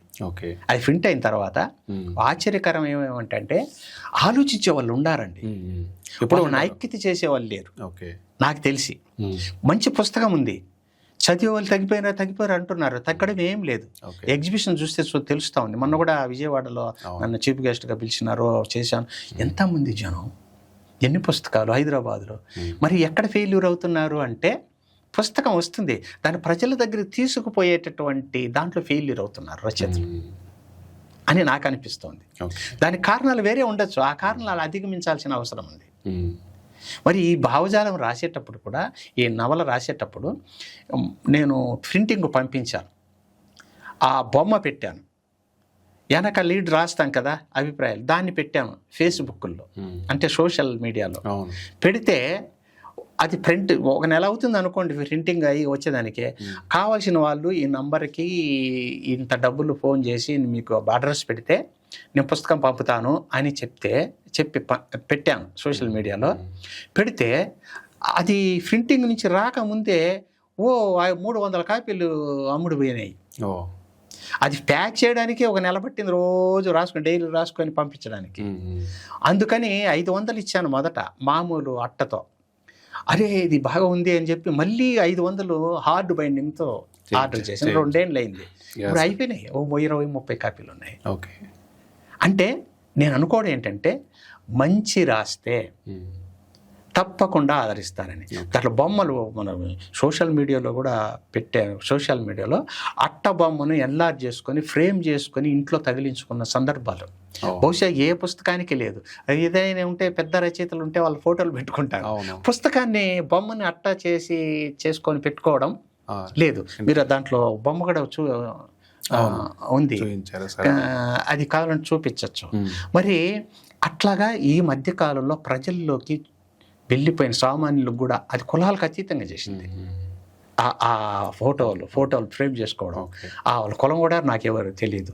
అట్లా ఈ మధ్యకాలంలో ప్రజల్లోకి పోయిన పుస్తకం అది. మరి ఇక్కడ ఏమిటి జరుగుతోంది అని అంటే, చదివే వాళ్ళు ఏం తగ్గలేదు. మనం వాళ్ళ దగ్గర తీసుకుపోవడం ఫెయిల్ అవుతున్నాం. కొందరు పబ్లిషర్స్ కానీ ఎవరైనా కావచ్చు, రచయితలు కూడా ఓని ప్రచారం, ఇంత రాసేది చాటడంత ప్రచారం చేసుకునేది. దానివల్ల కూడా ఏదో 1-2 అమ్ముడు పోవచ్చు, కానీ అదేదో పబ్లికేషన్ కొన్ని లక్షల పుస్తకాలు, 60 లక్షల ఎక్కడ పోతాయండి? 2 లక్షలు 3 లక్షల పుస్తకాలు కొనే అంత స్థాయి ఇప్పుడు ఉందా సమాజంలో? అది ఆలోచించుకోవాలి. ఊరికి ప్రచారం చేస్తే కొంచెం మార్కెట్ జరగచ్చు కొద్దిగా, కానీ అది ప్రజల్లోకి వెళ్ళిపోతుందని నేను అనుకోవడం లేదు. అది కూడా ఆలోచించాల్సిన అవసరం ఉంది. సరే, ఒక సామాజిక ఇతివృత్తాన్ని మీరు తీసుకున్నప్పుడు దాన్ని నవలగా రాయాలా, నాటకంగా వేయాలా, లేకపోతే ఒక పరిశోధన గ్రంథంగా ఒక పేపర్గా సబ్మిట్ చేయాలన్నప్పుడు మీకు ఎట్లా డిసైడ్ చేసుకుంటారు వాటిని? మీరే అన్ని నిజమే. ఎలా ముఖ్యంగా ఏంటంటే, కథకు నవలకు తేడా అర్థం చేసుకోవడంలో ఉంది.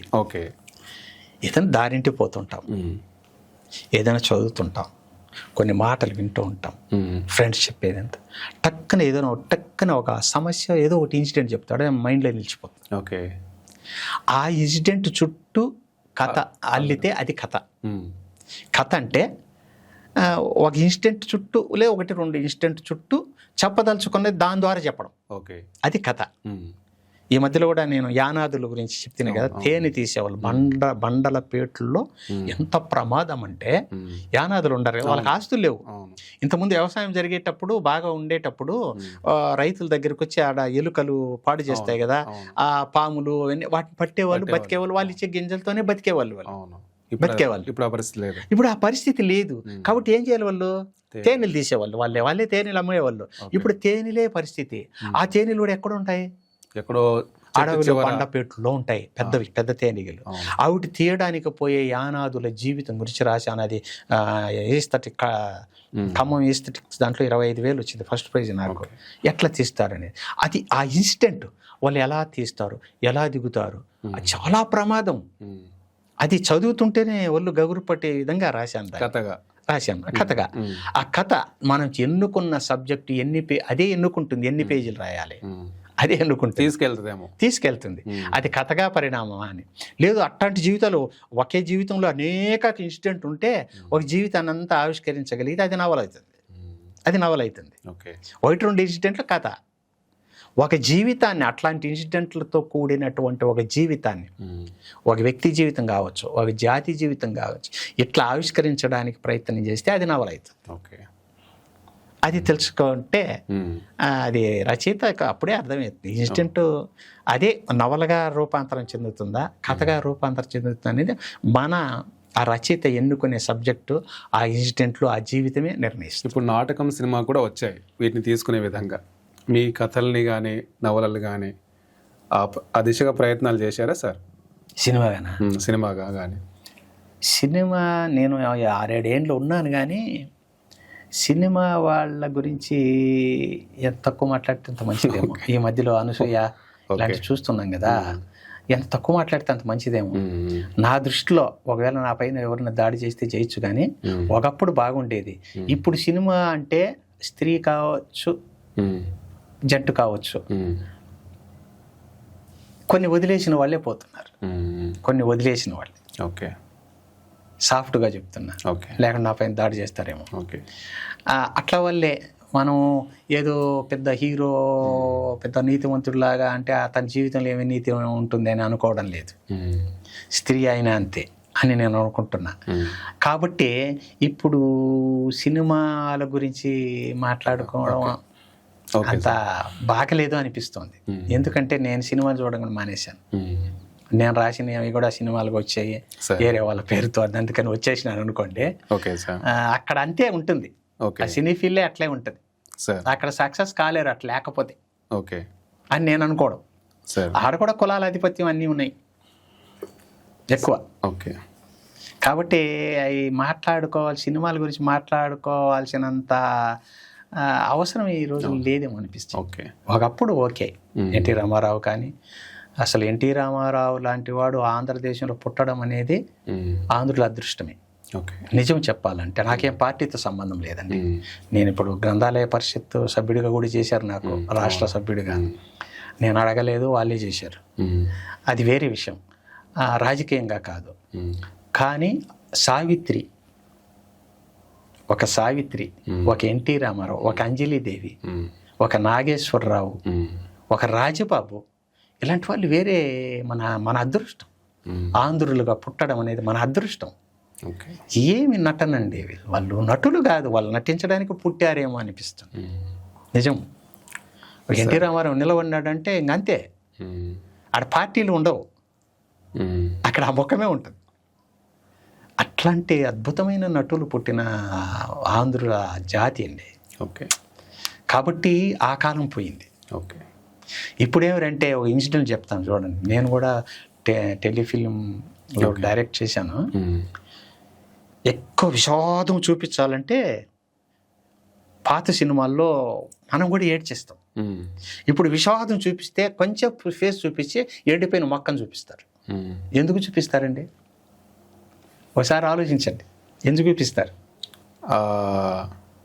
ఎమోషన్స్ని పలికించలేకపోతున్నారేమో. అది ఇప్పటి పరిస్థితి. అప్పటి నటుల పరిస్థితి అది, ఇప్పుడు నటి పరిస్థితి ఇది. నటులు లేరా, మంచి నటులు ఉంటారు, వాళ్ళని ఉపయోగించుకోవడంలో అక్కడ ఎన్నో, కాబట్టి వాళ్ళ గురించి. సరే ఇంకోటి, మీరు ఇందాక గ్రంథాలయ సంస్థ సభ్యుడిగా కూడా మీరు అయ్యారు. ముఖ్యంగా ఈ చదువుకోవాలి, చదవాలి అన్న ఈ ఆసక్తిని పెంచే విధంగా మీకంటూ ఒక ఐడియా ఏమైనా ఉందా, ప్రణాళిక కానీ? ఎందుకంటే మీరు కూడా మెంబర్గా ఉన్నారు, ప్రస్తుతం గవర్నమెంట్ కూడా ఉంది. ఎందుకంటే చదవాలనే ఆసక్తి తయారు చేయాలి, చిన్నతనం నుంచే చేయాలి, లైబ్రరీస్ని కూడా మనం ఇంకా ప్రజల దగ్గర తీసుకెళ్ళాలి అనే విషయంలో ఇది చాలా యూజ్ అవుతుంది కదా. మీకంటూ ఒక ఐడియా ఏమైనా ఉందా, ఇట్లా చేస్తే బాగుంటుంది, చేస్తున్నాము అన్నట్టుగా?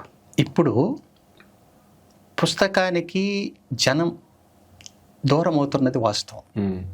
జనం అవును, గ్రంథాలయానికి కూడా దూరం అవుతున్నది వాస్తవం. ఎందుకు జరుగుతుంది అని అంటే, అనివార్యమైన సాంకేతిక అభివృద్ధి.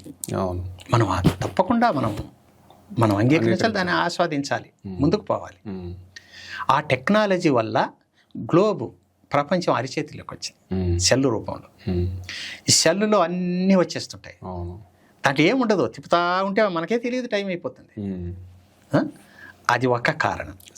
అది ఒక కారణం. ఇంకొక కారణం ఏమిటనంటే, ఈ పుస్తకాలు పట్ల, దీని పట్ల అట్రాక్షన్ ఎలాగా ముందుండేది ఇప్పుడు ఎందుకు కొరవైంది అంటే, మేము చదువుకునే రోజుల్లో వారానికి 2 పీరియడ్లు ఎంఎల్ అనే ఒక పీరియడ్ ఉండేది. ఓకే, మోరల్కి సంబంధించిన. అప్పుడు ఏం చేసేవాళ్ళు, ఐవార్లు పుస్తకాలు ఇచ్చేవాళ్ళు పిల్లలకి. అలా స్కూల్ కానీ దాంట్లో లైబ్రరీ నుంచి, రే దీన్ని చదవండి, కాంపోజిషన్ కూడా ఉండేది, దీన్ని చదవండి, దీనిపైన ఒక వ్యాసం రాయండి తప్పకుండా. లేదు ఐవారే కథ చెప్పేవాడు, మోరల్ ఇదో ఈ కథ ఎలా ఉంది, ఈ పుస్తకం, ఈ నవల ఎలా ఉంది అని పరిచయం చేసేవాళ్ళు. ఇప్పుడు ఉదాహరణ నా జీవితంలో, బహుశా నేను అందుకే రచయితనేమో నాకు తెలియదు, నేను 6th క్లాస్లో ఉన్నప్పుడు నేను బాగా చదువుతానని ఒక చుక్కలింగం పిల్లే అయ్యేవారు అనేవాడు, ఇప్పుడు ఉన్నారో కూడా మనకు తెలియదు, కొత్తగా జాయిన్ అయినాడు, తెలుగు టీచర్గా. నేను 6th క్లాస్లో ఉన్నప్పుడు ఆయన కలువుకొలను సదానంద బంగారు నడిచిన బాట అనే పుస్తకం చదివాడు. ఒక రోజు ఒక పీరియడ్లో, ఈ ఎంఎల్ పీరియడ్లో ఒక 5-6 పేజీలు పీరియడ్ అయిపోతుంది. అందుకని రోజు బాగా చదివాడు ఎవడు అని అందరి దగ్గర చదివించి, నేను బాగా చదువుతానని ఆ పీరియడ్లో ప్రతి వీక్లీ నా దగ్గర సీరియల్ లాగా నార్మల్ చదివించినాడు. బంగారు నడిచిన బాట. నేను మొదట నవల చదివింది అది ఆ విధంగా. తర్వాత బలివాడ కాంతారావు ఇదే దారి నవల ఇప్పటికి కూడా గుర్తుంది. నేను చదివి వినిపించాను పిల్లలకి. అట్లా వినిపించడం వల్ల ఏమవుతుంది, పిల్లలు కూడా అయ్యో ఇట్లా మంచి కథలు ఉన్నాయి, మంచి నవలు ఉన్నాయి అని చదువుతారు కదా, పుస్తకానికి దగ్గర అవుతారు. ఈ విషయంలో ఏమన్నా మీరు సజెషన్స్ ఇస్తారా సార్ గవర్నమెంట్? అదే మా చెప్పేది. ఇప్పుడు ఆ పీరియడ్ లేదు, అటు చెప్పేవాళ్ళు లేరు. అవును, అది రావాలంటే హై స్కూల్ నుంచి లైబ్రరీలో పిల్లల్ని రోజుకు ఒక గంట, నేను అదే చెప్పాను మొన్న కూడా మీటింగ్లో, రోజుకు ఒక గంట. ఇప్పుడు అద్భుతమైన డెసిషన్ తీసుకున్నారు గవర్నమెంట్. ఎవరు, లోకేష్ గారు 130 కోట్లతో ఒక లైబ్రరీ కట్టడం అమరావతిలో. ఆ లైబ్రరీ కట్టాలని అనుకోవడం అద్భుతమైనటువంటి అంశం అండి. ఇప్పుడు ఎవరు పట్టించుకుంటున్నారు చెప్పండి పుస్తకం గురించి, లైబ్రరీ గురించి? అలా ఒక గవర్నమెంటే ఇలా కడుతుంది అని అంటే డెఫినెట్గా ప్రజల దృష్టి దాని వైపు మల్లుతుంది. ఎందుకంటే రాజకీయ నాయకులు కడుతున్నారంటే ఓహో లైబ్రరీ ఇలా ఉంటుంది అని అనుకుంటారు కదా, లైబ్రరీ వైపు దృష్టి ఏర్పడినట్టే కదా. అది చాలదు. మరి ఆ లైబ్రరీలో మళ్ళా ప్రజలు లైబ్రరీకి పోయే లైబ్రరీ వ్యవస్థ నిలబడాలంటే పాఠ్యాంశంగా ఉండాలి. ఎట్లా ఉండాలి? ఒక పుస్తకం లైబ్రరీలో డెఫినెట్గా దానికి మార్కులు, రోజు లైబ్రరీకి 1 గంట పోవాలి, చదవాలి. చదవడమే కాదు, ఒక వ్యాసం రాయించాలి, వారానికి 1 వ్యాసం. నువ్వు చదివిన పుస్తకం ఏమిటి చెప్పాలి, వ్యాసం రాయాలి.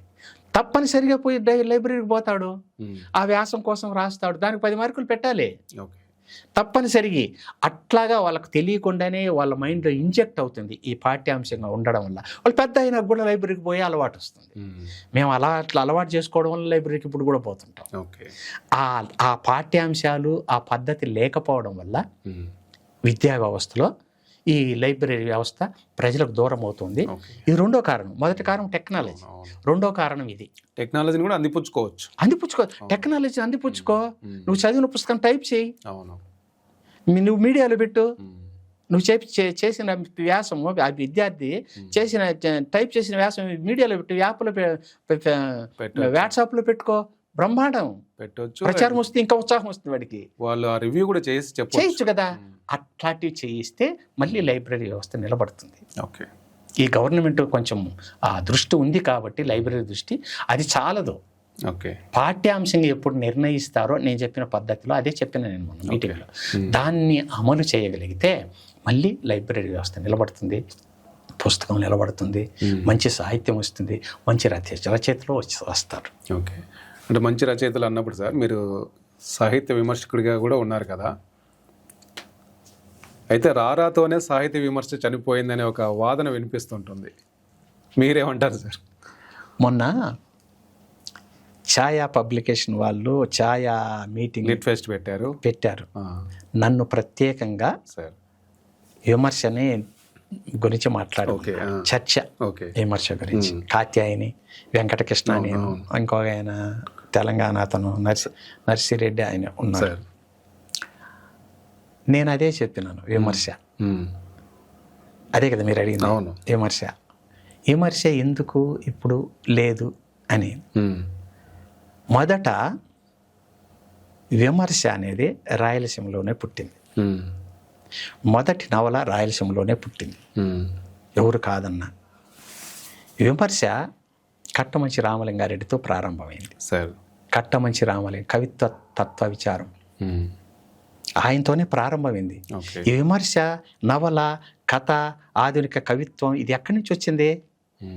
మనకు కొన్ని వేల సంవత్సరాలు ఉంది కదా, 1000 సంవత్సరాల చరిత్ర ఉంది, సాహిత్య చరిత్ర.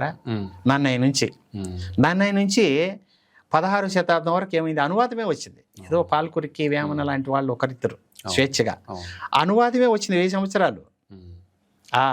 16వ శతాబ్దంలో ప్రబంధాలు వచ్చాయి. ప్రబంధాలకు కూడా మూలం ఏదో పురాణం, లేదో కథ.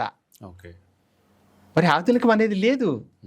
మరి అట్టొచ్చిందంటే 1829-20 ఆ ప్రాంతంలో కుంపిని ప్రభుత్వం, అంటే బ్రిటిష్ ప్రభుత్వం, చెన్నై, తర్వాత చెన్నై, ముంబై, బెంగాల్, ఇప్పుడు 3 యూనివర్సిటీలు స్థాపించింది. యూనివర్సిటీలు స్థాపించడం వల్ల మనకి విదేశీ విద్య అంటే ఇంగ్లీష్ విద్య మనకు అలవాటైంది. చదువుకున్నారు. ఇంగ్లీష్ విద్య చదువుకోవడం వల్లనే ఆధునిక సాహిత్యం ఉద్భవించింది. అంటే ప్రాచీన సాంప్రదాయ సాహిత్యం అంతా కూడా పక్కన పెట్టి ఎలా ఆలోచించాలి అని కొత్త విధానంతో సాహిత్యం రావడమే అభ్యుదయ సాహిత్యం, ఆధునిక సాహిత్యం. అట్లా ఆధునిక సాహిత్యంలో కథ వచ్చింది, నవల వచ్చింది, వచ్చిన కవిత్వం వచ్చింది, ఖండకావ్యాలు వచ్చాయి, అన్నీ వచ్చాయి. విమర్శ కూడా వచ్చింది. ఇట్లా విమర్శ మొట్టమొదట ఇదిగో కట్టమంచితో ప్రారంభమైంది. చాలా మంది విమర్శ వ్యాసాలు చాలా మంది రాశారు, విమర్శ పుస్తకాలు ఉన్నాయి. అవన్నీ నిలబడలేదు. ఒక రారవతే నిలబడి మళ్ళీ రాయలసీమ వాడే. నేను మొదట చెప్పాను కదా, మొట్టమొదటి నవల 1872లో రంగరాజు చరిత్రం. దాన్ని చరిత్ర అంతా కోస్తా వాళ్ళు రాయడం వల్ల అది పక్కన పెట్టి రాజశేఖర చరిత్రం కందుకూరి మొదట రాశాడు. అతనే చెప్పుకున్నా మొదట నేనే నవలు రాశాను. అతనికంటే 10 ఏళ్ళ ముందు రాశాడు ఏదైనా. అందులో ఏంటి అభ్యుదయం, ఒక కలగంటాడు వాడు. రంగరాజు అనేవాడు కలగంటాడు. అంటే అప్పటికి కళ ద్వారా చెప్పలేదు, డైరెక్ట్గా చెప్తే దాడి చేస్తారని భయం ఏమో బహుశా రచయితకి, ఆ చెట్టియారికి. ఎట్ట రాసినాడు? కలగంటాడు, ఒక సుగాలి అమ్మాయిని పెళ్లి చేసుకొని సంసారం వేసి బిడ్డలుగా అంటాడు. ఇప్పటికి కూడా జరగడం లేదు. అవును. మరి 100 ఏళ్ల క్రితమే, 130 ఏళ్ళ క్రితమే అట్లా ఆలోచించాడంటే అతను నిజమైన క్రాంతిదర్శి. ఆ నవలను మొదటి నవలకి ఈ మధ్యలో గుర్తిస్తున్నారు, గుర్తించడం లేదు. ఏంటంటే గ్రాంధిక భాషలో ఉంది. రాజశేఖర చరిత్ర కూడా గ్రాంధికలో ఉంది. అతను కూడా మంచి గొప్ప సంస్కర్త. ఎవరు? సాయి సంఘ సంస్కర్త, సాహిత్య సంస్కర్త ఎవరు? కందుకూరి. కానీ మొదట ఇతను కూడా రాశాడు. ఓకే.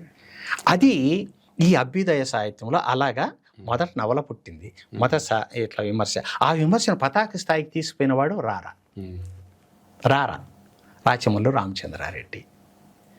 అతను వివక్ష అనేది లేని విధంగా వ్యాసాలు రాశాడు. ఏమిటి కథ అంటే ఇలా ఉండాలి, నవలంటే ఇలా ఉండాలి, కవిత్వం ఇలాగా, ఆధునిక సాహిత్యం ఏమిటి, దాని వెనుక మీరు చెప్తే ఒక అదృశ్య శక్తి, కమ్యూనిజం అనే శక్తి ఆయన వెనకుంది. ఆయన కమ్యూనిస్ట్ కావడం వల్ల అంత అద్భుతమైనటువంటి ఆధునిక విమర్శ రాశాడు. అది కొనసాగింపు ఎలా ఉంది ఇప్పుడు? అసలు విమర్శ అనేది ఏమిటి? విమర్శ ఇప్పుడు పోగొడ్డమే. విమర్శిస్తే రచయితలు తట్టుకోలేరు. ఇటువైపు నుంచి నిష్పక్షపాతంగా ఉందా? ఇప్పుడు రారా తనకు తానే చెప్పుకున్నాడు, నేను విమర్శ రాశాను కథా సాహిత్యం. వాడే మళ్ళీ ఏదో రాశాడు కదా, ఆ చదువు చేయడం. ఇతను అలా ఏదో రాశాడు పుస్తకం. ఆయన విమర్శించిన స్థాయిలో ఆయన కథలు లేవు, ఆయన విమర్శించే స్థాయిలో. ఎందుకంటే నేనే రాయకపోతే ఆయన చెప్పుకున్నాడు ఒక చోట, నేను విమర్శ చేసిన స్థాయిలో నా కథలు కూడా రాయలేకపోతున్నానేమో అని ఆయన చెప్పుకున్నాడు. అది నిష్పక్షపాతం అంటే. ఆయన భయానికి భయపడి సదుం జయరాము, కేతునాయుడు కొంతకాలం కథలు రాయడం మానేశారు. ఆయన విమర్శిస్తాడని. అంటే వ్యతిరేకత కాదు, ఆ స్థాయిలో రాయలేమేమో అని రాశారు, అధిగమించారు. ఆయన విమర్శ స్థాయిని ఎదుర్కొన్నారు. అది నిజమైన విమర్శ, స్నేహపూర్వకమైన విమర్శ. ఇప్పుడు కనుక విమర్శిస్తే వాడు శత్రువే, వాడిపైన దాడి చేసిన ఆశ్చర్యం లేదు. ఇప్పుడు విమర్శ అంటే పొగడ్డం మరీ అన్యాయం. కాబట్టి విమర్శ వెనకబడిపోయింది. అసలు విమర్శ లేదేమేమో అనిపిస్తూ ఉంది. భరించే వాళ్ళు లేరు, సమస్య తెచ్చుకోవడమే విమర్శ అంటే. అందువల్ల విమర్శ అలా రాయడం కూడా మానేశారు జనం. విమర్శించలేక చేతగా కాదు, నాలాంటి వాళ్ళు ఒకరిద్దరు ఉండారు విమర్శిస్తుంటా. నేను కూడా రాశాను విమర్శిస్తూ. కొందరు నచ్చదు, కొందరికి నచ్చకపోతే పోనీ, నా అభిప్రాయం నేను చెప్పిన అంతే. సార్, స్వప్నజీవి గురించి ముఖ్యంగా ఇది ఒక సైకాలజీని విశ్లేషించే నవలగా చెప్తుంటారు. ఏంటి సార్ దీని నేపథ్యం ఏంటి? మరి సైకాలజీ నవలలు మనకు అది కూడా ఇంగ్లీష్ సాహిత్యం చదువుకున్న వాళ్ళు రాయడమే. మొదట అసమర్థుని జీవయాత్ర ప్రేమ్చంద్, గోపీచంద్, తరువాత అల్పజీవి, చివరికి మిగిలేది బుచ్చిబాబు, తర్వాత మన నవీన్ అంపశయ్య, తర్వాత కాశీభట్ల నేను చీకటని రాశాడు, కానీ అది పెద్దగా సక్సెస్ కాలే. తర్వాత ఎవరు రాయలేదు. రాయాలంటే చాలా శ్రమ, పైగా స్టడీ చేయాలి, మనుషులు స్టడీ చేయాలి. అనుక్షణికం సార్, వడ్డెర చండీదాస్ అనుక్షణికం అదే కొన్ని ఒక మహా అంటే 5-6 వాటిలో కొన్ని. నాగరాజు ఊబిలో దున్న రాశాడు కదా, సక్సెస్ కాలే, పేరు రాలే.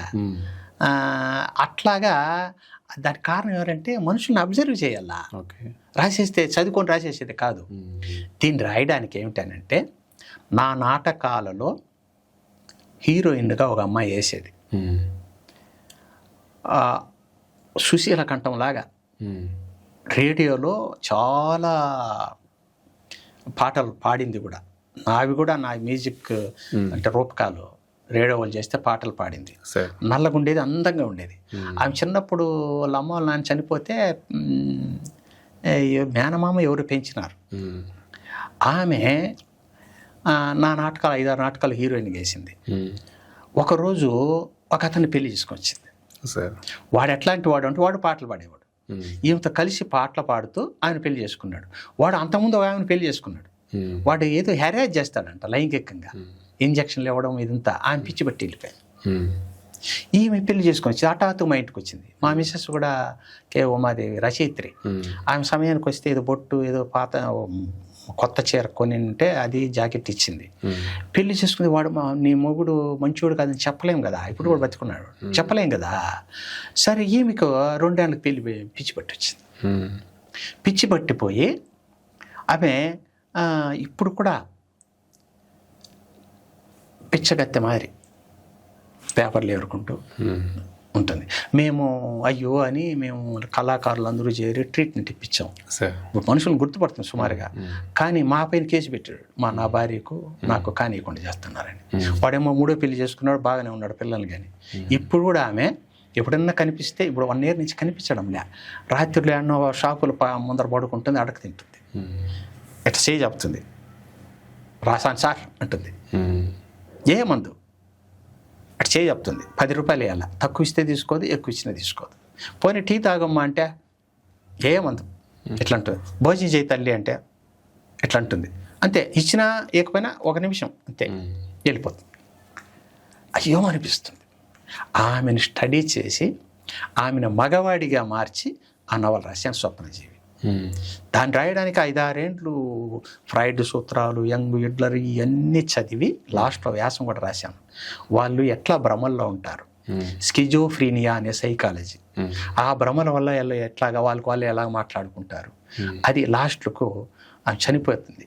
అది చాలా క్లాసిక్. దీనిపైన చాలా మంది వీడియోలు చేశారు, పెట్టారు, యూట్యూబ్లో అంతా కూడా ఉంది. నాకు 2-3 పంపారు. అది నేను కూడా రాసేటప్పుడు లాస్ట్లో నాకు కూడా కళ్ళనీళ్ళు వచ్చాయి. రాసేటప్పుడు రాలేదు, చదువుకున్న తర్వాత నాకు కూడా కళ్ళనీళ్ళు వచ్చాయి. ఒక ఆర్టిస్ట్ అనేవాడు ఎంత సున్నితంగా ఉంటాడు, వాడి సున్నిత మనస్తత్వం సాఫీగా సాగిపోతుంటుంది. దానికి ఎదురు దెబ్బలు తగిలితే వాడు ఎలా ఫీల్ అవుతాడు, వాడు మానసికంగా ఎలా వీక్ అవుతాడు, అలా వీక్ అయ్యి ఎలా చనిపోతాడు అనేది. ఆ లాస్ట్లో సమాధిలో అతనే సమాధిలో పడిపోయి చచ్చిపోతాడు. వేరే సమాధిలో వాడు మొదట ఒక బొమ్మ వేస్తాడు, మంచి ఆర్టిస్ట్, దానికి నేషనల్ అవార్డు వస్తుంది. వాడు బొమ్మ వేసిన బొమ్మే కొంచెం ఫిక్షన్ కదా. వాడు పిచ్చి బట్టి వెళ్ళిపోతే అక్కడ ఒక ట్రైన్ ఆగిపోతే అటు దిగి వెళ్ళిపోతే వాడు వేసిన దృశ్యం అక్కడ ఉంటుంది, ఒక మంటపం, అదంతా అక్కడే చచ్చిపోతాడు. అది చాలా క్లాసిక్ అని పేరు వచ్చింది, చాలా పేరు వచ్చింది. ఇప్పుడు కన్నడంలో కస్తూరి అనే ఆమె మీకు సెల్లులో ఉంది. ఉదయం ఫోన్ చేసింది, మెసేజ్ ఇచ్చింది, ప్రెస్ వాడికి ఇచ్చాను మేస్టరు, అనువాదం అయిపోయింది కన్నడంలో, అతను ఎక్కువ ఉన్నాయి, 7-8 నెలలు పడుతుందని ఇచ్చాడు, వేరే ప్రెస్ వాళ్ళని చూస్తున్నాను మెసేజ్ ఇచ్చింది. మీ రచనల మీద చాలా పరిశోధన చేస్తున్నారు కదా సార్ చాలా మంది? అవును, 25 members చేస్తున్నారా ఇప్పటిదాకా? చేశారా? ఇప్పుడు 9 యూనివర్సిటీల్లో, Bengaluru university, Chennai university, Madras university, Hyderabad central university, Nagarjuna university, SV university, తర్వాత పద్మావతి యూనివర్సిటీ, ఇలాగా 7-8 యూనివర్సిటీల్లో ఇప్పటి వరకు 20 మందికి పైగా నా పైన పిహెచ్డీలు చేశారు. ఇంకా 4 చేస్తున్నారు. ఎందుకు ఇలా చేస్తారంటే వాళ్ళు చెప్తారు, ఈ ఒక్కొక్కటి దానిపై పిహెచ్డీ చేసేంత ఇన్ఫర్మేషన్ ఉంటుంది సార్ అని.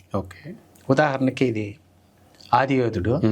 ఆదియోధుడులో నేనేం చేశానంటే చరిత్రే ఒక పాత్రగా మారి జరిగిపోయిందంతా చెప్తుంది. ఆర్యులు మొదట ఎట్టొచ్చారు, ఆ తర్వాత ఎట్టొచ్చారు, ఇప్పుడు 2వసారి ఆర్యులు వచ్చినప్పుడు ఈ కృష్ణుడు అనేవాడు ఎట్ట ఎదిగాడు, కృష్ణుడు వాడి జీవితం పుట్టుక ఒక విషాదం చూడండి, కావాలంటే గొప్ప వ్యక్తిత్వ వికాసం అండి అది. చదివితే కృష్ణుడి చరిత్ర నా నవల కాదు, కృష్ణుడి జీవితమే ఒక వ్యక్తిత్వ వికాసాన్ని కలిగించేది. వాడు పుట్టింది ఒక విషాదం, చనిపోయింది ఒక విషాదం, ఒక బాణం తగిలి చనిపోతాడు. ఈ విషాద చావు పుట్టుకుల మధ్య అతనికి ఎన్ని అడుగడుగున గండము, ప్రాణగండం, ఎక్కడ బాధపడు, నవ్వుతూ ఎదిరిస్తాడు. మీరు చదవండి, నవ్వుతూ ఎదిరిస్తాడు. మనం అదే దేవుడు కాబట్టి లీల అనుకుంటాం, లీల కాదు, వ్యక్తిత్వం, అద్భుతమైన వ్యక్తిత్వం. నవ్వుతూ ఏదే సమస్య వస్తే బాధపడి కోలపడకూడదు, ఎదుర్కోవాలి, ఆనందంగా ఎదుర్కోవాలి, అదే జీవితం అని చెప్పేటటువంటి అద్భుతమైనటువంటి రహస్యం, వాస్తవం కృష్ణుడి జీవితంలో ఉంది. అది చరిత్ర చెప్పడం, ఆర్యులు రావడం, అదంతా ఒక రీసెర్చ్. ఇప్పుడు ఈ కల్లిమెల భాస్కర్ పుస్తకం రాశాడు కదా, ఇదే మన చరిత్ర, భారతీయ చరిత్ర అని 1000 పేజీల పుస్తకం ఆర్యుల గురించి రాశాడు. ఇప్పుడు ఏదో డిఎన్ఏలతో రాశాడు పుస్తకం. ఏమిటి, ఈ ద్రవిడులు అనే వాళ్ళే ఆర్యులు వాళ్ళ దెబ్బకు ప్రపంచం అంతా వెళ్ళిపోయినారు. డిఎన్ఏలు ప్రతి దేశంలోనూ ద్రవిడుల డిఎన్ఏలు ఉన్నాయని రాసినాడు పుస్తకము. ఎంత గొప్ప పరిశోధన అండి, ఆయనకి నిజంగా కాలు మొక్కాలి. అట్లా రీసెర్చ్ అవన్నీ చదివి రాసింది కూడా. అట్వల్ల ప్రతిదాని దాంట్లోనూ అట్లా రీసెర్చ్ వాల్యూస్ ఉంటాయి కాబట్టి నా పైన అందరూ చేస్తున్నారు. ఇంకోటి ఈ పరస అనేది తేలేదు, అయిపోయినాయి. ఫ్యాస్టరలిజం అంటే పశు సంపద పైన ఏ నవల రాలేదు. ఆర్వెల్ రాసినాడు అనిమల్ ఫామ్ అని ఇంగ్లీష్లో. అది ఎందుకు రాసినాడు? స్టాలిన్ని ఒక బుద్ధి లేని ఒక పందిలాగా గాడిదలాగా ఊహించి కమ్యూనిజాన్ని ఎగతాళి చేస్తూ రాశాడు. మనకు మొదటి నుంచి ఉన్నాయి. ఏది దాన్ని అలిగరీ అంటాం, అంటే ప్రకృతిని మానవీకరించడం, ప్రకృతిలో ఉండే పక్షుల్ని వాళ్ళతో మన ఇప్పుడు మానవ సమాజం గురించి చెప్పడం. అది మనకు పంచతంత్రం నుంచి ఉంది. అదేదో గొప్ప అని ఆర్వెల్ చెప్తే గొప్ప అనుకున్నారు. అలాగే గోవులు వస్తున్నాయి జాగ్రత్త రావిశాస్త్రి రాశాడు, అలాంటిదే. అది వేరు, అలిగెరి. అట్లా కాదు అలిగెరి వేరు. ఇది మన పశు సంపద గురించి చెప్పడం వేరు. ఇప్పుడు పశువులే లేవు, ఎవరు మనం రికార్డ్ చేయాలని రాశాను. పశువులు ఎన్ని రకాలు, అది నవల రూపంలో రాశాను. పరస అంటే పశువుల సంత, గొప్పగా జరిగేటివి ఒకప్పుడు. అవన్నీ ఏమైపోయినాయి? అది నేను రాశాను నవల. అలాగా అది ఒక రీసెర్చే. అట్లా ప్రతి నవల నేను కష్టపడి రీసెర్చ్ చేసి రాస్తాను కాబట్టి అన్ని పేజీలు వచ్చినాయి, అన్ని ఎంఫిల్లు వచ్చినాయి. 7 ఎంఫిల్లు వచ్చినాయి, ఎంఫిల్లు కూడా వచ్చినాయి. సార్ కొత్త నవల పైన ఒక ఎంఫిల్ వచ్చింది, ఇలాగ ఒక్కోదానికి ఒక ఎంఫిల్. మీరు ఆశ్చర్యపోతారు. ఇది ఉంది 7వ గ్రహం. 7వ గ్రహం ఏమిటంటే నేనంత సీరియస్ కదా, కామెడీగా వ్యంగ్యంగా కూడా నేను రాశానంటే నమ్మలేరు ఎవరు. ఏమిటంటే శనీశ్వరుడు అంటే కొందరు సాహిత్య వ్యవస్థను ఎట్ట భ్రష్టు పట్టిస్తున్నారు, కళా వ్యవస్థ అనేది రాశాను. నిజమే. దానిపైన కూడా కోర్టుకు పోవాలని కూడా ఒక ఆయన అన్నాడు, వేసుకో అన్న. ఆయన పేరు లేదు, వేసుకో అన్న. అది వాళ్ళ వల్ల కాలే. ఏమిటనంటే దాని ఒక సెటైర్ లాగా స్వర్గలోకములో పోతన మళ్ళీ శాపం, శివుడు నా గురించి పద్యం రాయమంటే నేను రాయని అంటాడు. ఎందుకంటే నువ్వు భాగవతంలో విష్ణు గురించి రాసి నాపై నువ్వు పద్యం రాయగా శాశ్వతం అయిపోతుంది అంటే రాయని అంటాడు. అందుకని నేను విష్ణువు గురించి రాస్తాను, నీ గురించి రాయలేను స్వామి అంటే, అయితే నువ్వు మళ్ళీ మనిషిగా పుట్టుకో అంటాడు పోతాను. అతను రచయితగా పుడతాడు. అందుకని శివుడు పోనీళ్ళు నువ్వు మళ్ళీ రచయితగా మళ్ళీ పేరు తెచ్చుకొని వరం ఇస్తాడు. శివుడు శాపం ఇస్తాడు, తప్పదు కదా. పోనీ మనిషిగా పుట్టావు కదా, రచయిత అయిపో, సరిపోతుంది, ఈ వాసన వస్తుంది నీకు, గొప్ప రచయిత అయిపోతావు అంటాడు. అది తెలిసి మళ్ళీ శివుడు శనీశ్వరుని పిలిచి 7వ గ్రహం అంటే శనీశ్వరుడు, నువ్వు కూడా అతని పోటీకి ఇంకో రచయితగా పుట్టుకో అని శాపం ఇస్తాడు, పంపిస్తాడు. వాళ్ళిద్దరి మధ్య ఇది ఇప్పుడు జరుగుతున్న సాహిత్యంలో జరుగుతున్న పైరువీలు కావచ్చు అన్నీ. అది నవల చిన్నగా సీరియల్గా వచ్చింది పత్రికలో. పోయమ్మ చాలా మంది కోపం వచ్చింది మా గురించి అంటే, పేరు లేదు, వేరే పేర్లు పెట్టా, వేరే ఊరు పెట్టా. ఆ సెటర్ ఏం మన ఇష్టం, రచయిత ఇష్టం, చూసింది రాస్తాడు, ఏం చేసుకోలేకపోయినాడు. అది అట్లాగా. ఎందుకు అని అంటే చాలామంది ఇట్లా కామెడీ కూడా రాస్తాడా అని. నాటకం కూడా అంతే సీరియస్ కదా, ఒక కామెడీ నాటకం ఉంది. చాలా తమాషగా సున్నితంగా ఉంటుంది. నేను రాస్తే కూడా కామెడీ సరదాగా ఉంటుంది. అలాగా దానిపైన వ్యంగ్యం పైన ఏమైనా రాయొచ్చు, పిహెచ్డి చేయొచ్చు. అలిగెరి లాగానే ఇది వేరు, దీన్ని మనం మ్యాజిక్ రియలిజం అనుకోవచ్చు, ఏమైనా అనుకోవచ్చు. అట్లా ఒక వెరైటీ. సరే, ఇప్పుడు వస్తున్న కొత్త తరం రచయితల గురించి మీ అభిప్రాయం ఏంటి? ఎలా ఉన్నారు?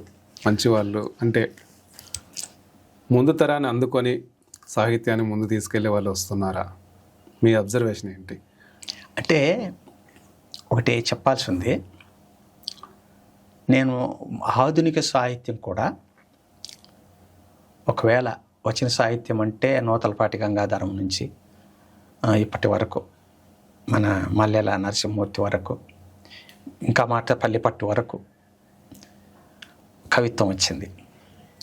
అలాగే మనకు కథ కూడా, ఇది ఆధునిక సాహిత్యం వచ్చింది.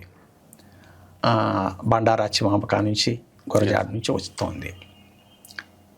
అక్కడి నుంచి కూడా తీసుకోండి, 80s వరకు తీసుకోండి. ఏముంది నవలల్లో కానీ కథల్లో కానీ, ఏముంది కవిత్వంలో కానీ, ఏముంది మధ్యతరగతి మనస్తత్వం. ఏమన్నా దళితులు పదాలు దొరుకుతాయి కానీ వాళ్ళ జీవితం లేదు. మధ్యతరగతి నుంచే ఉంది. 80s నుంచి ఏమైంది, కొంచెం మారింది. అవును. స్త్రీవాదం అని ఇది అని అదే అని మారింది. తర్వాత 90s నుంచి ఏమైంది, ప్రపంచీకరణ ఫలితంగా టెక్నాలజీ పెరగడంతో అన్ని మూలల నుంచి, అన్ని ప్రదేశాల నుంచి అందరి బాధలు మన చేతిలో దొరుకుతాయి. అందువల్ల దళిత బహుజన ఇదంతా వచ్చింది, అంటే విస్తరించింది. ఆధునిక సాహిత్యం ఒక వర్గం చేతిలో ఉండేది, అప్పర్ క్లాస్ వర్గం, బ్రాహ్మణ అనుకుందాం. అట్టనే కాదు, ఎక్కువ భాగం. ఎందుకంటే మొదటి నుంచి విద్య వాళ్ళకే ఉండింది కాబట్టి వాళ్ళే ప్రభావితమైనారు. ఎన్నో విప్లవాలు కూడా చేశారు, బ్రాహ్మణులు కూడా విప్లవాలు చేశారు, సంఘ సంస్కర్తలుగా ఉన్నారు, ప్రభావితం కూడా అయింది. కానీ వాళ్ళ చేతుల్లో వచ్చిందంతా కూడా మధ్యతరగతి మనస్తత్వం నుంచే వచ్చింది. తరువాత ఈ ప్రపంచీకరణ వల్ల, దీనివల్ల మిగిలిన జాతుల నుంచి కూడా ఈ సాహిత్యం వాళ్ళ కవుగల నుంచి ఈ శూద్రుల చేతుల్లోకి పడింది. ఇది బాగా కనిపిస్తుంది. శూద్రుల చేతుల నుంచి పడిన తర్వాత అందరూ కవిత్వం రాస్తున్నారు, కథలు రాస్తున్నారు. అందువల్ల 80s నుంచి నవలగా రాజ్యం చేసింది. ఆధునిక నవల, స్త్రీవాదనలు, వోల్గా లాంటి వాళ్ళు ఇట్లంతా కూడా. తరువాత కథ రాజ్యం చేసింది 10 ఏళ్ళు. కథ అద్భుతం. ఇప్పుడు ఏమిటంటే 10 ఏళ్ల నుంచి కవిత్వం ముందుకొచ్చింది. కవిత్వం కూడా ఇప్పుడు వెనకబడుతుంది, మళ్ళీ కథలు వస్తున్నారు, మంచి మంచి కథలు రాస్తున్నారు. వీళ్ళంతా నేను గమనించిన తర్వాత, ఇదంతా గమనించిన తర్వాత ఇప్పుడు రాస్తున్న కవిత్వం అద్భుతం, బాగా వస్తుంది. ఏమి ఇమేజన్స్, ఏమి భలే అద్భుతం, పోలికలు కానీ చాలా చాలా వస్తున్నాయి. కథలు కూడా బాగానే వస్తున్నాయి. కానీ నాకు కనిపించినటువంటిది ఏమిటంటే, ఒక కథకో ఒక కవితకో పేరు వచ్చేస్తే కొండంత ప్రచారం చేసుకోవడమే.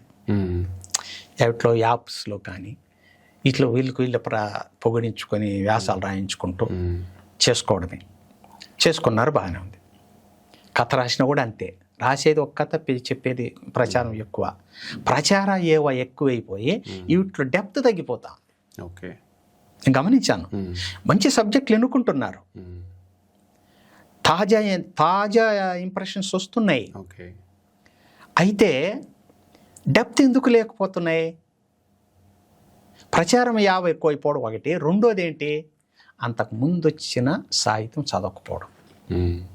అంతకుముందు వచ్చిన సాహిత్యం చదివితే మాకు కొత్త కొత్త పదాలు కనిపిస్తాయి, కొత్త కొత్త వాక్య నిర్మాణాలు కనిపిస్తాయి, కొత్త కొత్త కోణాలు కనిపిస్తాయి. ఈవెన్ సామాజిక స్థితి గమనాన్ని కూడా కాదే, చారిత్రక గమనం, సామాజిక పరిణామాన్ని కనిపిస్తాయి. అవన్నీ లేకనే నీకు తెలిసింది బాగానే ఉంది, సబ్జెక్ట్ బాగానే ఉంది, ఎందుకు చెప్పుకోలేకపోతున్నారు? నువ్వు ప్రచారం చేసుకోవాల్సిందే యాప్ల ద్వారా, వాటి ద్వారా. ఎందుకు సాహిత్యం నిలబడలేకపోతున్నా అంటే అధ్యయన లోపం. ఎందుకు అధ్యయన లోపం ఇట్ట కనిపెడుతున్నావు అంటే టెక్నిక్ లోపం కనిపిస్తుంది. డెప్త్ను తీసుకుపోకపోవడం ఫెయిల్యూర్ అవుతున్నారు. ఆ సబ్జెక్ట్ ఎన్నుకున్నావు, ఆ సబ్జెక్ట్ని లోతుల్లోకి తీసుకోకపోయి ఆలోచింపచేసే విధంగా పాఠకుని ఎందుకు చేయలేకపోతుంది? అధ్యయన లోపం. ఈ 2 లోపాలు, ప్రచార యావ, అధ్యయన లోపం. ఇది గనక అధిగమించి తన పాటికి తాను రాసుకుంటూ, తన పాటికి తాను ఇంతకు వచ్చిన ఒక సబ్జెక్ట్ అనుకోండి, ఆ సబ్జెక్టుకు అనుగుణంగా ఇంతకుముందు ఏమన్నా వచ్చాయా? ఒక కథ అనుకోండి, ఒక మంగళవాడి గురించి కథ రాయాలి. ఇంతకుముందు మంగళవారి గురించి ఏమైనా కథలు వచ్చాయా? వాళ్ళు చెప్పిన అట్లు కాకుండా మనం ఏమైనా కొత్తగా చెప్పగలమా? అది ఆలోచించాలి. అలాగే ఒక యానాదేవుడి గురించి ఇంతకుముందు ఎవరన్నా రాశారా? మనం ఏమన్నా కొత్తగా రాస్తున్నామా అని ఆలోచించాలి. ఇలా ఆలోచించాలంటే అంతకుముందు వచ్చిన చదవాలి. ఇది లోపం కనిపిస్తుంది, ఇది సరిదిద్దుకోవాలి. కాబట్టి వీటిని అధిగమించి ఇప్పుడు రాసే కవులు కానీ రచయితలు కానీ కొంచెం అధ్యయనం చేయాలి, కొంచెం సిన్సియారిటీ ఉండాలి. మీరు అన్నట్టు ఆ ఫీల్డ్ స్టడీ కూడా లేదు ఇప్పుడు. ఫీల్డ్ స్టడీ లేదు, అదే ఫీల్డ్ స్టడీ కూడా లేదు. అక్కడ చూసి ఇక్కడ చూసి కథ చదివేస్తాడు, అలాంటి కథ మనం ఇంకోటి రాయొచ్చు కదా అని రాస్తారు. ఏం ప్రయోజనం? అందువల్ల ఇది అధ్యయన లోపము, కొంచెం పరిశీలన శక్తి పెంచుకోవడం, నిగూఢ పరిశీలన, ఇది ప్రతి కవికి రచయితకు అవసరం. అది కొంచెం లోపిస్తోంది. ఈ 3 అంశాలు, నిగూఢ పరిశీలన ఒకటి, అధ్యయనం ఒకటి, ఇంకోటి ప్రచార యావ ఎక్కువ, ఇది తగ్గించుకోవాలి. ఈ 3 గనక చేస్తే ఈ మంచి సాహిత్యం వస్తుంది. మంచి బాగా రాస్తున్నారు, చాలదు అది. ఇవి 3 గనక దృష్టిలో పెట్టుకొని రాయగలిగితే మనకు మంచి సాహిత్యం పైన మనకు ఆశ వస్తుందని. మంచి పిల్లకాయలు బాగా రాస్తున్నారు నిజంగా కూడా. ఇప్పుడు కవిత్వం రాస్తున్న పిల్లకాయలు స్థాయికి మనం రాస్తామో రాయలేమో అని భయం కూడా ఉంది. అంటే అంత బాగా రాస్తున్నారు, చాలా బాగా రాస్తున్నారు పిల్లకాయలు. కథలు కూడా కొందరు బాగానే రాస్తున్నారు ఈ మధ్యలో. కానీ కథల్లో కొంచెం అలాంటి అధ్యయన లోపము, ప్రచార ఎక్కువైపోయింది. ఇవి కొంచెం తగ్గిస్తే సాహిత్యంలో నిలబడే అవకాశం ఉంటుంది. ఓకే, సరే. చివరిగా కళ కోసమా, కళ సమాజం కోసమా అన్నప్పుడు మీరు దేని అనుసరిస్తారు? ఏది బెటర్ అని అనుకుంటారు? కళ కోసం అనేది నాకు తెలిసి అది అంత వాస్తవమైన మాట కాదేమో నేను అనుకుంటాను. ఎందుకు ఆ మాట పుట్టిందో తెలియదు. కళ కోసమే. ఇప్పుడు ఒక కళాకారుడు ఇంకో కళాకారుడు కోసం బతకడు కదా. కళ జీవించడానికి అతను కళాకారుడు తయారవుతాడు. కళ కోసం అనేది నేను అంతగా పట్టించుకున్న మాట కాదు. కానీ కళ సమాజం కోసం, సమాజాన్ని విస్మరించి ఏ కళ అయితే ఉంటుందో ఆ కళ కాలగర్భంలో కలిసిపోతుంది.